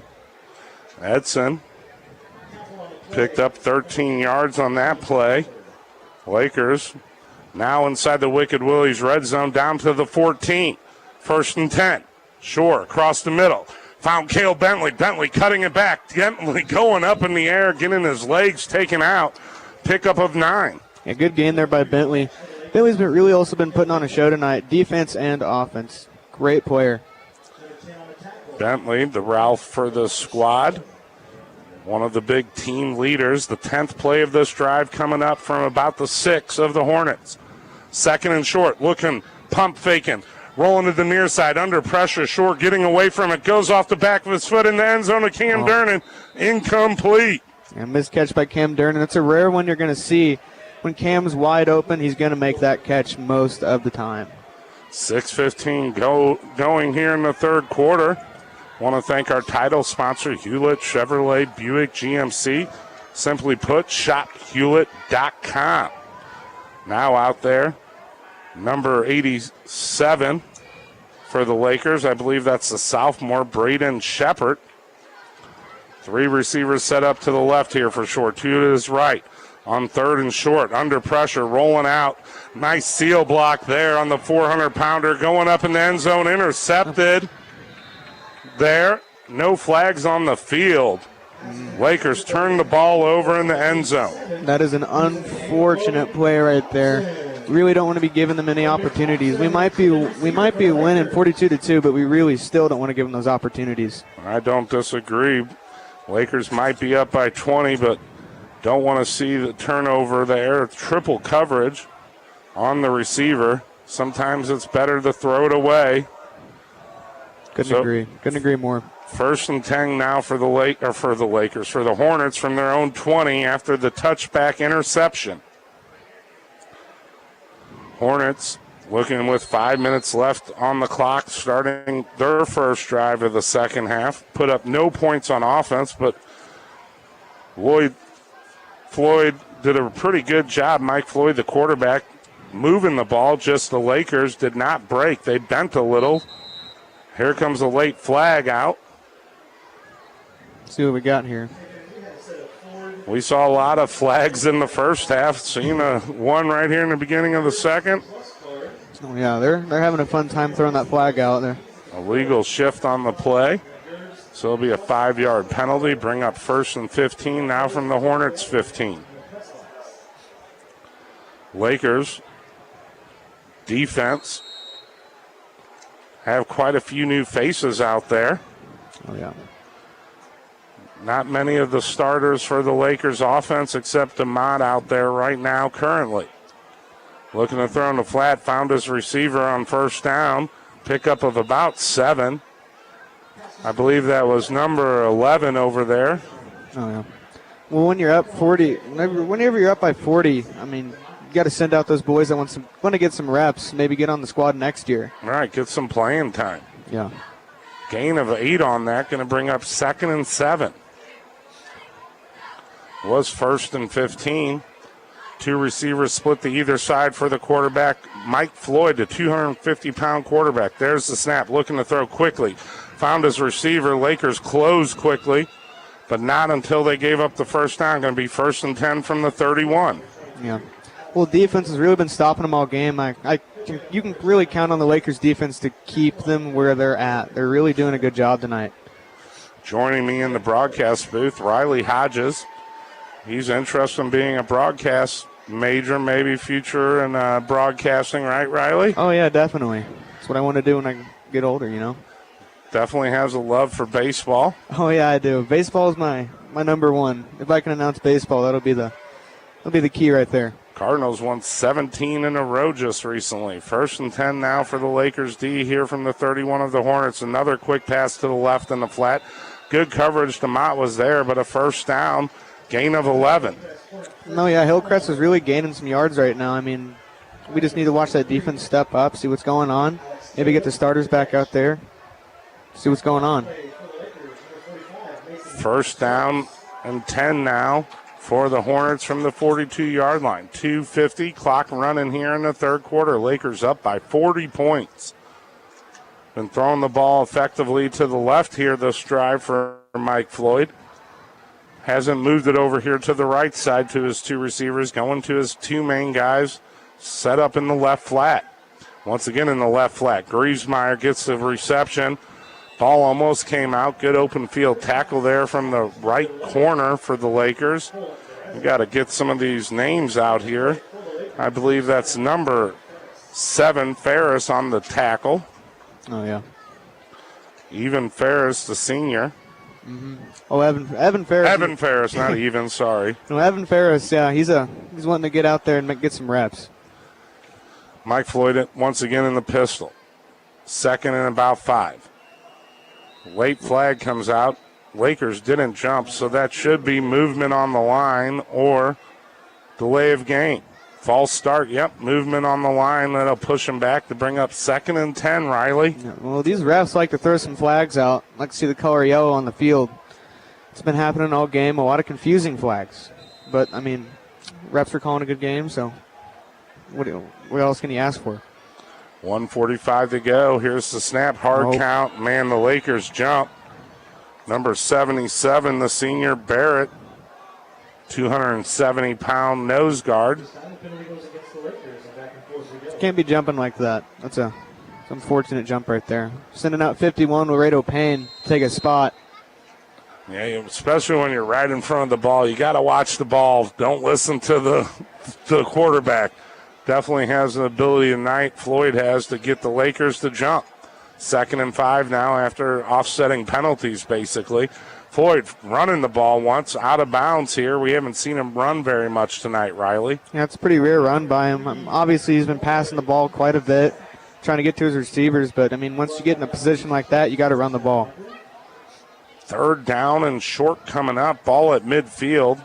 Lakers do not want them to get more than 2 yards. 2.5 yards is what's needed for a first down. Really going to be trying to put the stop on him right here. I mean, it's what they've been doing all night. See him do it again. We'll see if Nichols, number 27, the big freshman tailback, set up to the right of the quarterback, Floyd, in shotgun. Maybe get a hand on the ball here. Lakers looking to blitz up the middle. Put in pressure, thrown in the flat, found his receiver, his big guy, the 6'5 guy, Gressmeyer, for the first down. Yeah, it's another first down by him. They're really putting on a pretty good drive here, if I have to be honest. I mean, getting first downs and kind of showing what their offense is all about right now. Glendale Hillcrest trying to find a way back into this game. There's only 21 seconds left here in the 3rd quarter. They're trailing by 40, 42-2 is your score. First down from the Lakers, 42-yard line.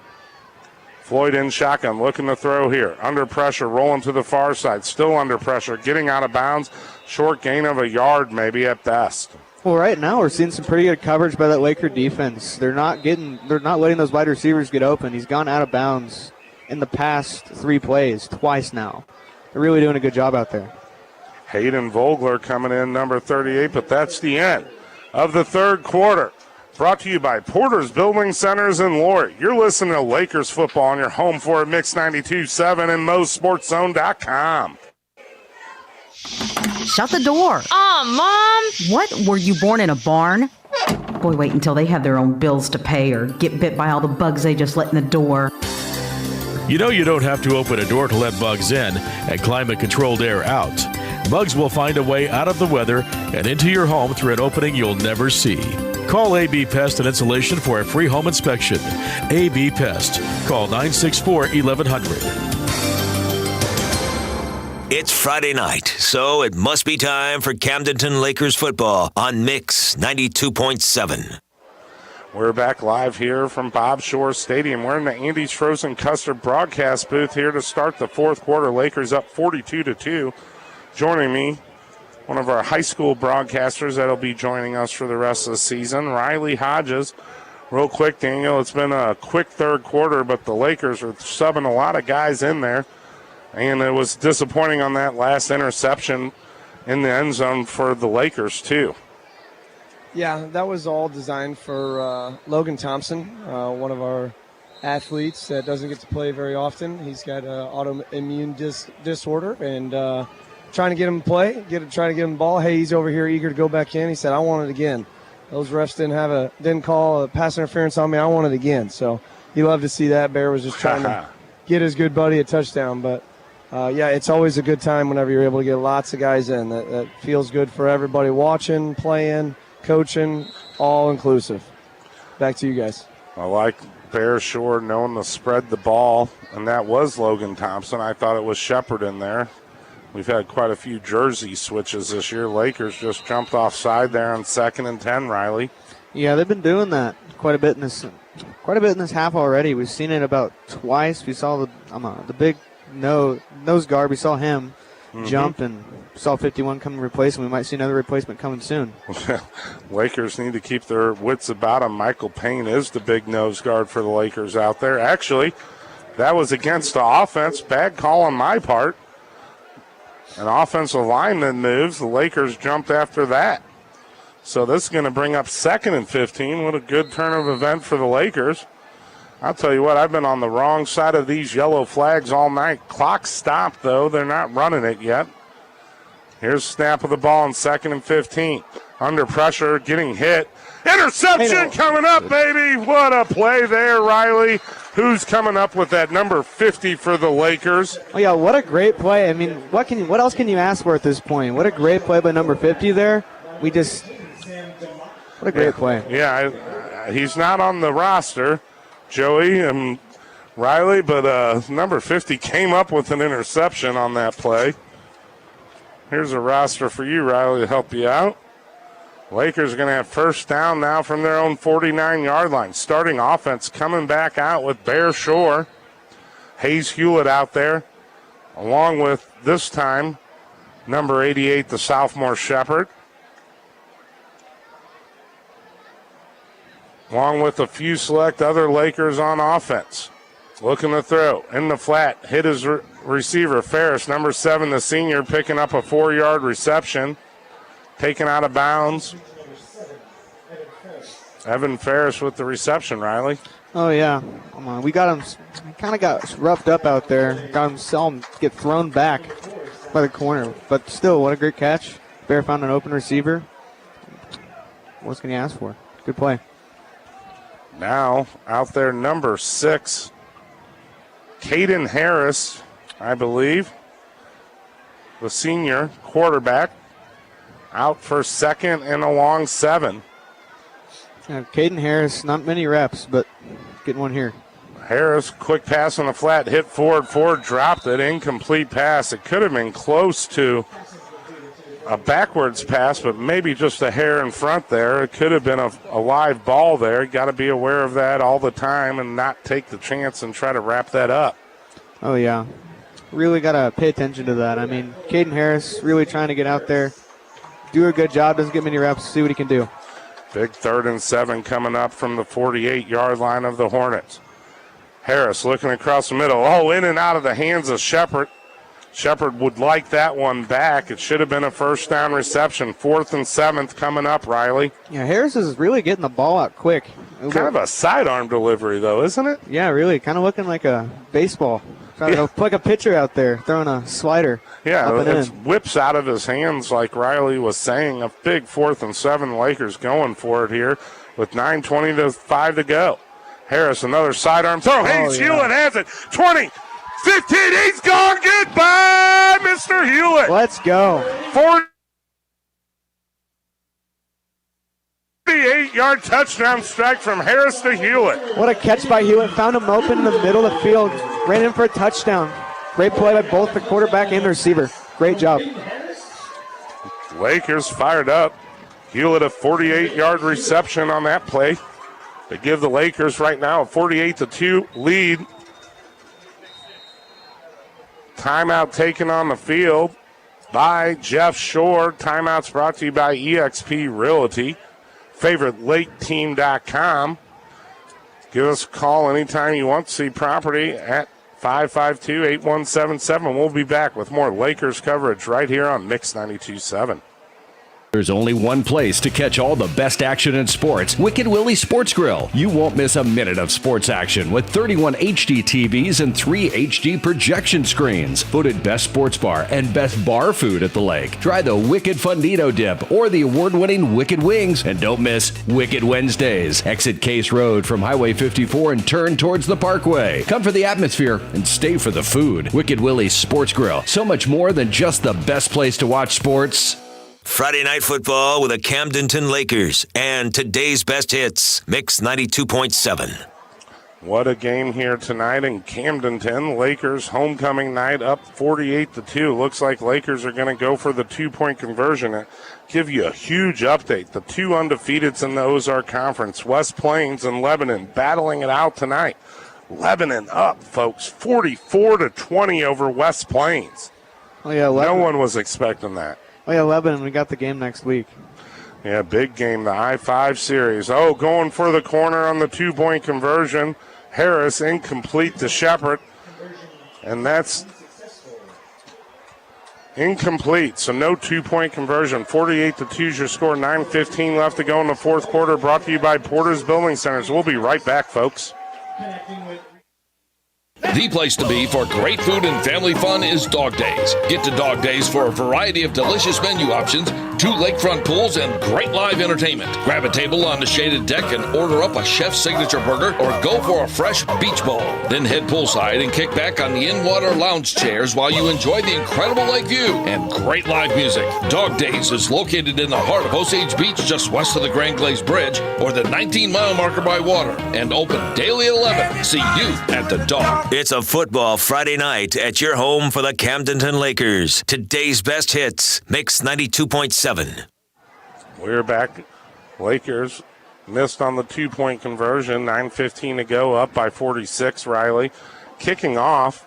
Edson, usually we see Cam Durnan with this kickoff. We'll see how he does. As we know, Cam Durnan, a pretty reliable kicker out there. See what Edson can do. So here he goes. Edson with the boot and the high boot. They've had problems fielding it. Felt this one at the 19. Looking for a return here. Number 10, Miller, had about a 7-yard return. It'll be first down at about the 27 here for Hillcrest Hornets. Well, as you said, Ed, they're having a little trouble recovering the ball in those on the kicks, and as we see it every time. We see a lot of muff kicks, and the Lakers really taking advantage of it. You know? Yeah, especially at the end of that second quarter. End of the first half, we had those muff kicks that gave the Lakers an opportunity to put up some additional points under 2 minutes left to go in the game. Oh, yeah. The first half, not the game, excuse me. Shotgun here again for the senior quarterback, number 3, Mike Floyd. He has 3 receivers to his right, 2 to his left here on 1st and 10. Thrown in the flat, overthrew his receiver. Hit coming up here by number 71, Landon Thomas, playing cornerback. Landon Thomas was out playing cornerback. Well, I mean, if he can play the Rattler, I bet he can play some quarterback too. You never know. Oh, look at him excited. He's now at free safety. He's like, hey, I got a touchdown on the night. I want to get a little defensive lick going on. 2nd and 10 now for the Hornets from their 28-yard line. 7:58 left to go here in the fourth quarter. Homecoming night. I think these kids are ready to celebrate. Oh, yeah, definitely. 2nd and 10 coming up right now here. Throwing in the flat again. This time good read from the Lakers D going down there. And bringing him down was number 49 for the Lakers, Curley, Joshua Curley, the junior. Yeah, Joshua Curley, a good friend of mine, really works hard out there. I know he does, puts in the work. It's a lot of work, very competitive here to be a Laker. Lakers looking at a 3rd and short coming up here. About 7:05 left to go here in the fourth quarter. Mike Floyd in shotgun. No back to help him. All-out blitz from Laker. Throws it quickly in the flat behind his receiver, Aaron. Incomplete. 4th and 1 coming up, Riley. Yeah, a lot of miscommunication between the receivers and the quarterback on the side of Hillcrest. A lot of floaty passes that I've noticed. It's not really connecting with those receivers. So, got to get into that flow sometimes, and the Lakers have done a good job of disrupting that for the quarterback, Floyd, tonight. Oh, yeah, definitely. Riley having some celebrity-itis going on. People coming by, checking him out in the booth tonight. Oh, yeah. By Andy's Frozen Custard broadcast booth. Shotgun here on 4th and less than a yard. Looking to throw again in the flat. Behind his receiver, Lakers are there. What a cutback. Getting up the field, breaking tackles was number 23, Alex Taylor on the play. Yeah. We're giving the Lakers Lakers that don't get to play a good chance to play right now. Right now, I mean, it's really just having fun at this point. Lakers looking at a comfortable lead of 46 points here with 5:45 to go in the fourth quarter. Once again, I want to thank our title sponsor, Hewlett Chevrolet Buick GMC. Shop Hewlett.com. Lakers Now looking at defending from the 47 of Hillcrest on 1st and 10. Looking to throw across the middle. Has his big receiver, Gressmeyer. It could be a touchdown. Lakers trying to catch him from behind. High stepping it in. Gressmeyer with a 53-yard reception. Now, what a play by the Hillcrest right there. Really good way to find it. Connected with the receiver. Found him pretty not wide open. Got him running. And then he just ran it in from there. Laker defenders couldn't catch up with him. Lakers giving up the first points defensively tonight. We did give up a bad snap safety in the first half for the only other 2 points scored against us. Broken play there. Lakers had an opportunity, just missed the super stud number 11, Cole Gressmeyer, the junior, 6'5" receiver for the Hornets. First extra point attempt of the night for Hillcrest here at the 5:14 mark of the fourth quarter. Timeout taken on the field. Timeouts brought to you by eXp Realty, the Ed Schmidt team, favoritelake.com. We'll be right back from more Lakers action on Moe's Sports Zone or Mix 92.7 on the FM dial. When you're building outdoor, you want lumber that will stand up to our Midwest weather. That's why builders and consumers alike insist on Yellowwood brand products. Yellowwood's lighter, more natural appearance makes for improved painting and staining, is long-lasting, durable, and provides protection from rot, fungal decay, and termite attack. Porter's Building Centers is the Lake Area's only distributor for Yellowwood brand products. Remember, if it doesn't have that yellow tag, you don't want it. Porter's Building Centers in Lori. Porter's, we're here to help. Your new home for Camdenton Lakers football is Mix 92.7.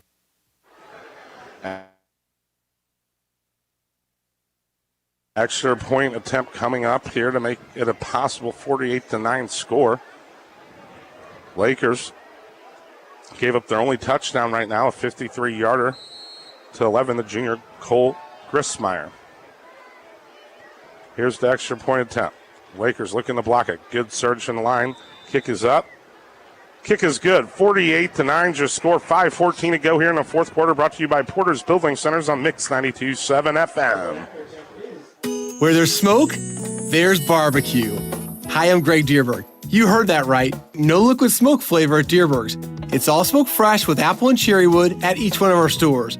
From brisket and wings to my personal favorite, smoked salmon.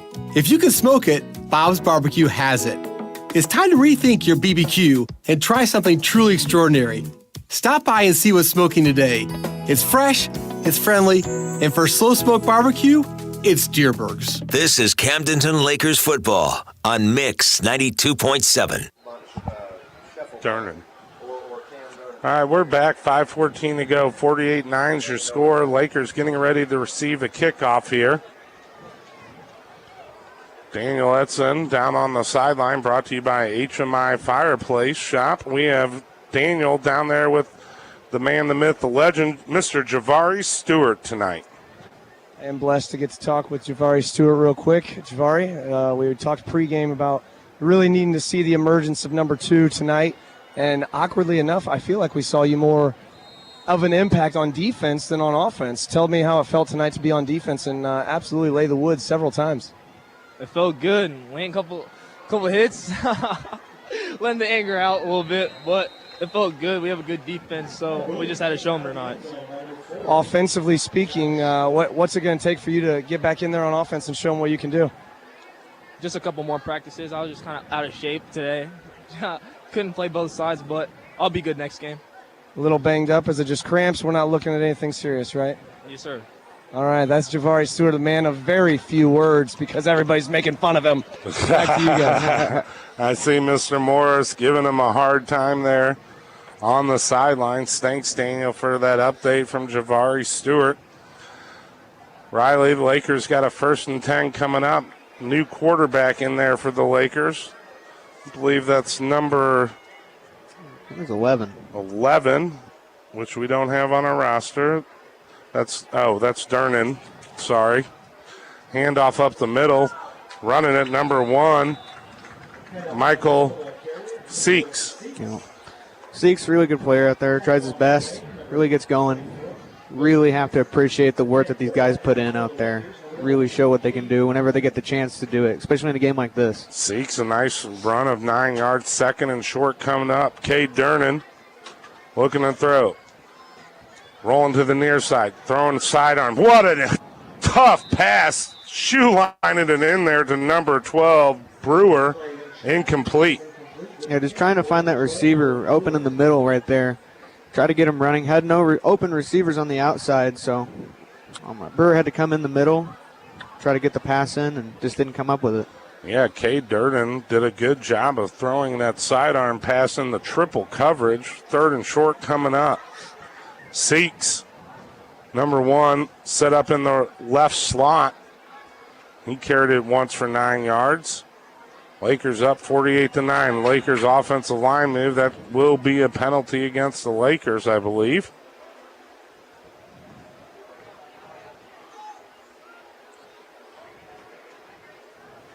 See what the officials say after they talk about it for a little bit longer. Yeah, just gotta discuss what happened out there. They didn't really see it. Maybe they're saying the defense. I think that might be what happened. False start. It is against the Lakers. So that's going to make a 3rd and a half a yard now, almost 3rd and 6. Yeah. Cade Durnan out there. Just a sophomore. Oh, yeah. 3 receivers set up to him to his right. Looking to throw on 3rd and 6, a little tunnel screen. Hit his man Shepard, the sophomore. Shepard gets tackled right away. Gain of about 3. Oh, yeah. But Cade Durnan out there. Cade Durnan, big baseball player. Got a heck of an arm. Really? Really good at baseball. So if anyone's going to be a quarterback whenever he gets into those later years in high school, might be him. Might want to watch out for Cade Durnan's name. Cade Durnan. Of course, you got to bring in that baseball little spin of your knowledge. I love it. Yeah. 4th down coming up. Looks like Lakers might go with it here with the sophomore quarterback, Cade Durnan. Durnan set up with 3 receivers to the near side, 2 to the far side on a big 4th down. Trying to get a little hard count there. Now Coleman to get another play. No, are they going to want him to pooch punt?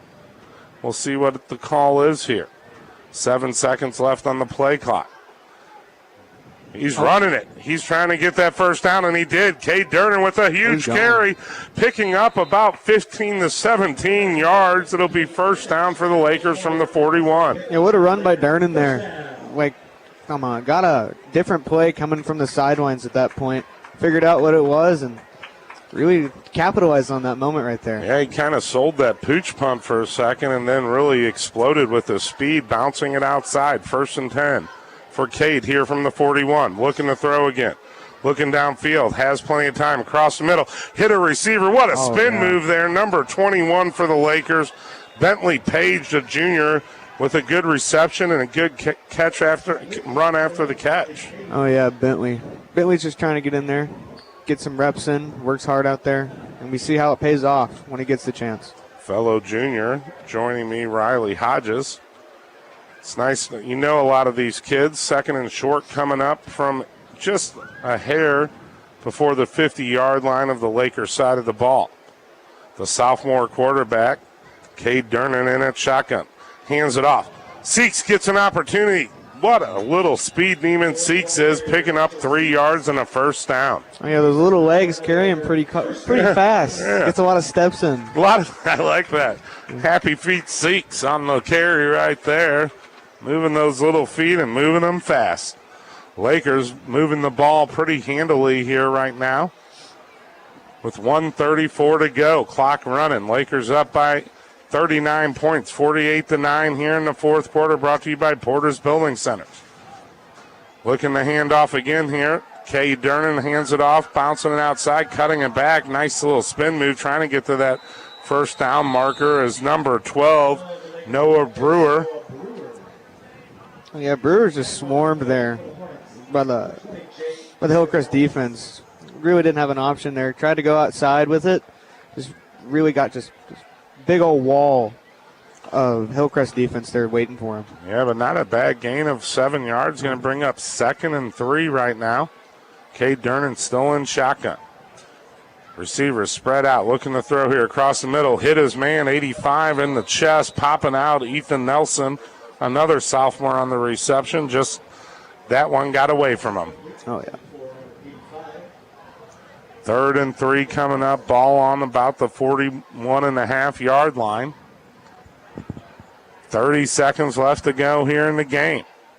Homecoming night here in Camdenton. Lakers looking for a big victory here against the Hillcrest Hornets visiting from Springfield. Durnan, maybe the last play of the game, looking for it all to Shepard. Oh, he got it! Shepard with a 41-yard touchdown reception. How about that one? What a catch. What a throw by Cade, too. Found him open, threw the ball over his head, and he hit his man where he wanted to hit him. Ended up a touchdown. Great play by both the quarterback and the receiver. Great play. Yeah, Braden Shepard. He's just a sophomore, but we've heard great things about the sophomore with incredible hands, and he just showed it. Javari Stewart, Hayes, Hewlett, Ford, all greeting the sophomore at the sideline. Starks giving him a little pump up, yelling and shaking his hand afterwards. You got to enjoy that. Oh, yeah, definitely. Cade Durnan looking to convert on 2, up 54-9 with 8 seconds left to go. Across the middle, 2-point conversion up. Yellow flag on the play, brought in by Noah Brewer. See what the officials have to say with the late flag with only 8 seconds to go here in the fourth quarter. Oh, yeah, 8 seconds left. The flag comes out, up 54-9. Looks like Lakers are going to have to do it. It's definitely against the Lakers. See if they go for another 2-point conversion after they mark off the 5-yard penalty. Looks like they are going to go for it here. 2-point conversion here from about the 7-8 line, Riley.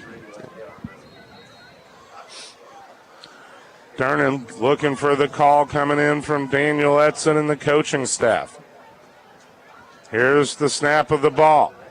Durnan looking to throw a little tunnel screen, just missed his guy. Kind of a miss route there. And the score is 54-9. 8 seconds left to go here in the fourth quarter. We'll be right back on the Rockiness station at the lake. Mix 92.7. I don't know about you, but I always wake up at the crack of dawn to make myself a homemade frittata. All right, I'm not fooling anyone. Hey guys, it's Mike Clayton telling you about First Watch. They start every day by cutting fresh fruit, juicing, baking, and whipping up amazing meals from scratch. So that way you can roll in, order whatever you want at First Watch for breakfast, brunch, or lunch, and they'll make it happen. Fresh and hot, and served from 7 a.m. to 2:30 p.m. So stop by their location here in Osage Beach to grab something fresh and made just for you. That's right, First Watch. Yeah, it's fresh. You're listening to Camdenton Lakers football on Mix 92.7. We're back live here at Bob Shore Stadium. Riley Hodges, Joey Hom, Daniel Edson. Great broadcast squad, and our engineer producer back at the studio, the one and only, the legend himself, Mike Clayton. Working a late Friday night. There's no quit with Mike Clayton. Been a long game. Been a really long game. What a delay of the game by the officials. Calling a lot of flags. Yeah, I think if yellow was a new color, we might want to change to it. Yeah. Onside kick here from the Lakers. Picking up here is the Hornets. This should be the end of the game as they run it out of bounds. And that is the end of the game. 54-9. Lakers win here at home for homecoming night. What a game from the whole team. And a great performance to start the game out in pregame by the Pride of the Lake marching band. The fireworks are booming. The Lakers are booming. They're 5-1 on this season. We'll be back with the Andy's Frozen Custard postgame show on Mix 92.7, MoSportsZone.com. Professional landscapers, contractors, and everyday homeowners need a zero-turn lawnmower built for all-day performance. Gravely Commercial Zero-Turns are designed for ergonomic comfort, engineered for durability and efficiency, and backed by the industry's strongest commercial warranty. The Motor Hut in Camdenton is your Gravely headquarters with a large selection to help you get the job done right and providing service for all your Gravely mowers. So putt-putt to the Motor Hut in Camdenton and see how a Gravely zero-turn lawnmower will help you every day, every lawn. The Motor Hut in Camdenton, 347 406-6110. We are live from Bobby Jr.'s living room from the online football game of the century. The ball is snapped. Bobby's got a big opening. He's to the 10, the 5. Wait, he's stuck on the 5. He is disconnected. His internet is too slow. Don't be like Slow-Mo Bobby. One call to Como Connect at 844-99-FIBER and blazing fast internet is yours. That's 844-99-FIBER. Unbelievable! It's Friday night, so it must be time for Camdenton Lakers football on Mix 92.7. And welcome back once again, everybody, to the Andy's Frozen Custard broadcast booth, Bob Shore Stadium, home of the Camdenton football Lakers. There's a proud daddy right there. Old Brian. Thanks, Brian. Lakers win, Joey, 54-9 tonight. Why don't we dive into some hardware real quick? And we can hand out a lot, but let's start with the Jackhammer nominations. And they pretty much came in the first half. One of your big Jackhammer nominations was a punt block by number 3, Morris, on that punt. That was your first big Jackhammer nomination.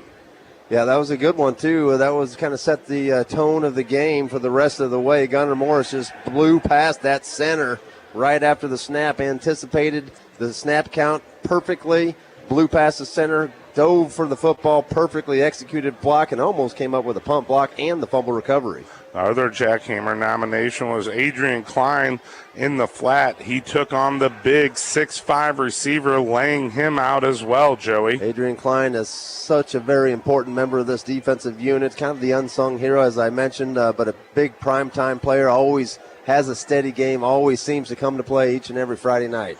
Well, you want to hand out which one gets the Jackhammer win tonight? Well, I'm going to give it to, I tell you what, I thought the Gunners was more impressive, that individual. Blocking the punt and nailing the punter at the same time. I'm going to go 42 Adrian Klein for the Andy's Frozen Custard Jackhammer hit of the game. Adrian Klein, my hat is tipped. Adrian Klein wins the Jackhammer hit of the game. I know Daniel's working hard to get a hold of Shore real quick, but the Lakers are, looking at a big victory here tonight at home. By the way, Lebanon was up 44-20 over West Plains earlier. Real quick, I see Daniel in the corner with Coach Jeff Shore. Great victory, Jeff Shore. We've talked about it before, Coach, the importance of getting everybody in, especially in a homecoming where we have so many fans, a great following tonight, Pride of the Lake, everybody getting recognized tonight, everybody getting to play. 54-9 victory over a Hillcrest Hornet team that may be struggling, but we absolutely were hitting on all cylinders. Yeah, it was great. Like I said, really fun night. Love to get everybody in the ball game. I think we did. I hope we did. We tried for sure. And got a bit. Hey, Caden Harris got a touchdown pass tonight. Awesome, man. He's got stuck around, stuck it out, and proud of him, and just some good stuff tonight. Taking it into next week, one of the biggest matchups of the year, not because it's Lebanon, but just because they're a solid opponent. And as we've got a kind of scouting report there, they might be up on West Plains right now, possibly about to win. So the Ozark Conference could still be wide open if we're able to pull it off next weekend like we're supposed to. It'd be a great game. Everything on the line next week, district seeding, possibly a conference championship. And Lebanon, hey, let's go. You know what I mean? It's what you play for, it's what you coach for. So we'll get ready to go this week and go out there and throw it out there. Say less. Great win, Coach. Thank you very much. Hey, that was a homecoming win. That absolutely felt great. Like we said, Camdenton Lakers absolutely hitting on every single cylinder possible. 54-9 victory over the Hillcrest Hornets. Back to you guys. Thank you very much, Daniel Edson, our HMI Fireplace sideline reporter, and Jeff Shore nailed it on the head. This season ain't over yet. I'm not sure if that game has gone final. I do know that West Plains kind of crawled back in that football game. 44-36 was the last score reported, so they were down 8 with the ball, so they still had an opportunity. We need to follow up on that final score, but big game next Friday night at the Lebanon High School to face the Lebanon Yellow Jackets. Ed Schmidt, it doesn't get any better than that, as Jeff Shore said. It could all be on the line next week in Lebanon. Well, we'll see how that I-5 series goes. The Highway 5 series. I shouldn't say I-5. It's not interstate. That always makes me think of the Cardinals-Royals, the I-70 series. I-70 series, the Highway 5. Highway 5 series. The Lakers have won 4 out of the last 5 against the Lebanon Yellow Jackets. Well, we had some big plays of the game. We had the big interception by number 43 after getting a personal penalty in the first half. He came back right away with an interception. I like that part of the game. You got a big play of the game was the first drive of the game with the block punt from Gunnar Morris. Then we had some other big plays, and one of the big ones was a 58-yard touchdown reception to number 13, Cam Durnan. Also, we saw a few other guys run the ball in, like Cam Durnan and Jeff Bear Shore. And then we also saw 71 Thomas get in for a running touchdown at the end of the first half.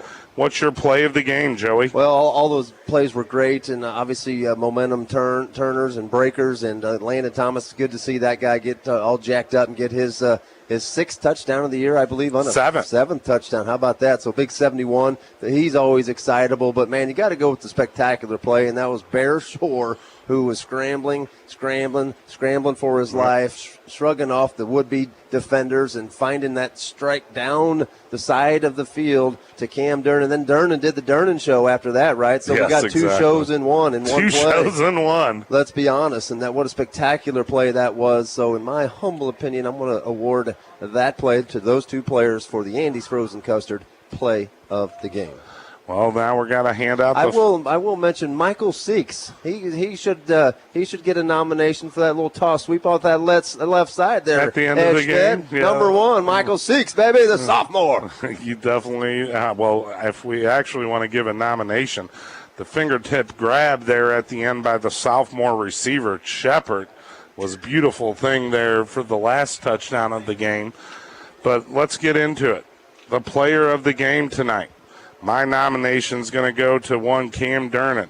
Ran the ball in for an 11-yard touchdown to start off the Lakers scoring. Then also answered the call. Ran it in for a 4-yard touchdown. Then caught a 58-yard touchdown. Then caught another touchdown later in the game for 11 yards. 3 touchdowns on the night for Cam Durnan, and just played an outstanding game. 11 catches, 183 yards officially, 4 touchdowns total. Yeah, you're right. And then plus he ran the football one time for 4 yards and a touchdown too. So Cam Durnan, he's just electrifying. He's a special player. He's that impact player. He's that guy. He's Mr. Everything. He is. He can do anything with the ball, any position. Just a special player. And if Bear Shore gets hurt, guess who's our backup quarterback? It's Cam Durnan. So he's called upon and he delivers time and plus time he plays again. Both ways. Yeah. And not just both ways. He plays on every special teams except special teams coverage. And that's it, because he punts the ball, kicks it off, defense, offense. Mr. Cam Durnan, Mr. Everything tonight. He wins it. Player of the game, hands down. Special player. We haven't seen a player of his likes that can absolutely do it all, right? And this is his first nomination and win of the season, the 6th game. Lakers are 5-1 now, Joey. But we got a tough one on the road next week, going to a possible undefeated Lebanon Yellow Jackets down the Highway 5 trip. Yep, can't wait. That's a big game. It's a big clash. Obviously our football programs don't get along too well because we're both super competitive and want to beat each other, especially on the visiting turf, right? So there's nothing more special if Lebanon happens to come here and beats us here, right? And there's nothing more special if we go there and beat them there. So it's that away game that that gets these kids pumped up and jacked up, and that's what they practice for. That's what they play for. That's what these coaches coach for, right? Is special moments like that. Can't wait till next Friday night. Lakers ranked 15th in the state coming into tonight. Let's go over our final stats, Joey, before we call it an evening. Real quick, rushing as a team, the Lakers, nice job. 12 attempts as a team, 103 yards, 3 touchdowns. Bear Shore through the air, 24 of 41. Not exactly highly proficient, but 24 of 41 attempts, 316 yards for 3 touchdowns. So spectacular night for Bear Shore. Of course, Cam Durnan, 11 catches, 183 yards. And then Hayes Hewlett, nice little night tonight. Nice little fantasy line there. 3 catches, 90 yards, and a touchdown. Any final thoughts, Joe? Can't wait till Lebanon next week. If you folks are still listening out there, if you can make that trip to Lebanon, on North 5 there, South 5, sorry about that, going south on 5 to Lebanon towards Springfield. We sure like your participation. These players get up and get after it, especially when the fans are crazy and wild and into it, and that cheering and that support really kind of builds that adrenaline and that motivation. Well, one thing we know tonight, it was homecoming night here in Camdenton, Missouri. The Lakers football team showed up at Bob Shore Stadium, moving their record to a powerful 5-1 on the season, Joey. Would also like to say a special thanks to Riley Hodges, who the LCTC student, right? So those guys getting some time in on Laker broadcasting. Hopefully in the future, maybe we'll see more Campton High School kids have an opportunity to call their Laker football games. And also a special thanks to Kent Otto at mosportszone.com for doing the filming and the production and putting us on the web as well. Thank you, gentlemen. Yeah, thank you to Riley Hodges, Kent Otto, of course, our engineer, producer, the great one, Mike Clayton, back at the studio. The best color man in the business, Joseph P. Hom, and thank you to our state quarterback from 2005, Daniel Edson, in the broadcast tonight. One thing for sure, we love our homecoming victory. Lakers 5-1 after a 54-9 victory. Next week, the biggest road game of the season, going down Highway 5, the Yellow Jackets. We will see you there. Bring the crowds. If not, listen to us on mosportszone.com or right here on the dial at Mix 92.7. Good night, everyone. See you, folks. At Guild Mortgage, we believe that our success comes from the communities that we live in and work with. We help you to achieve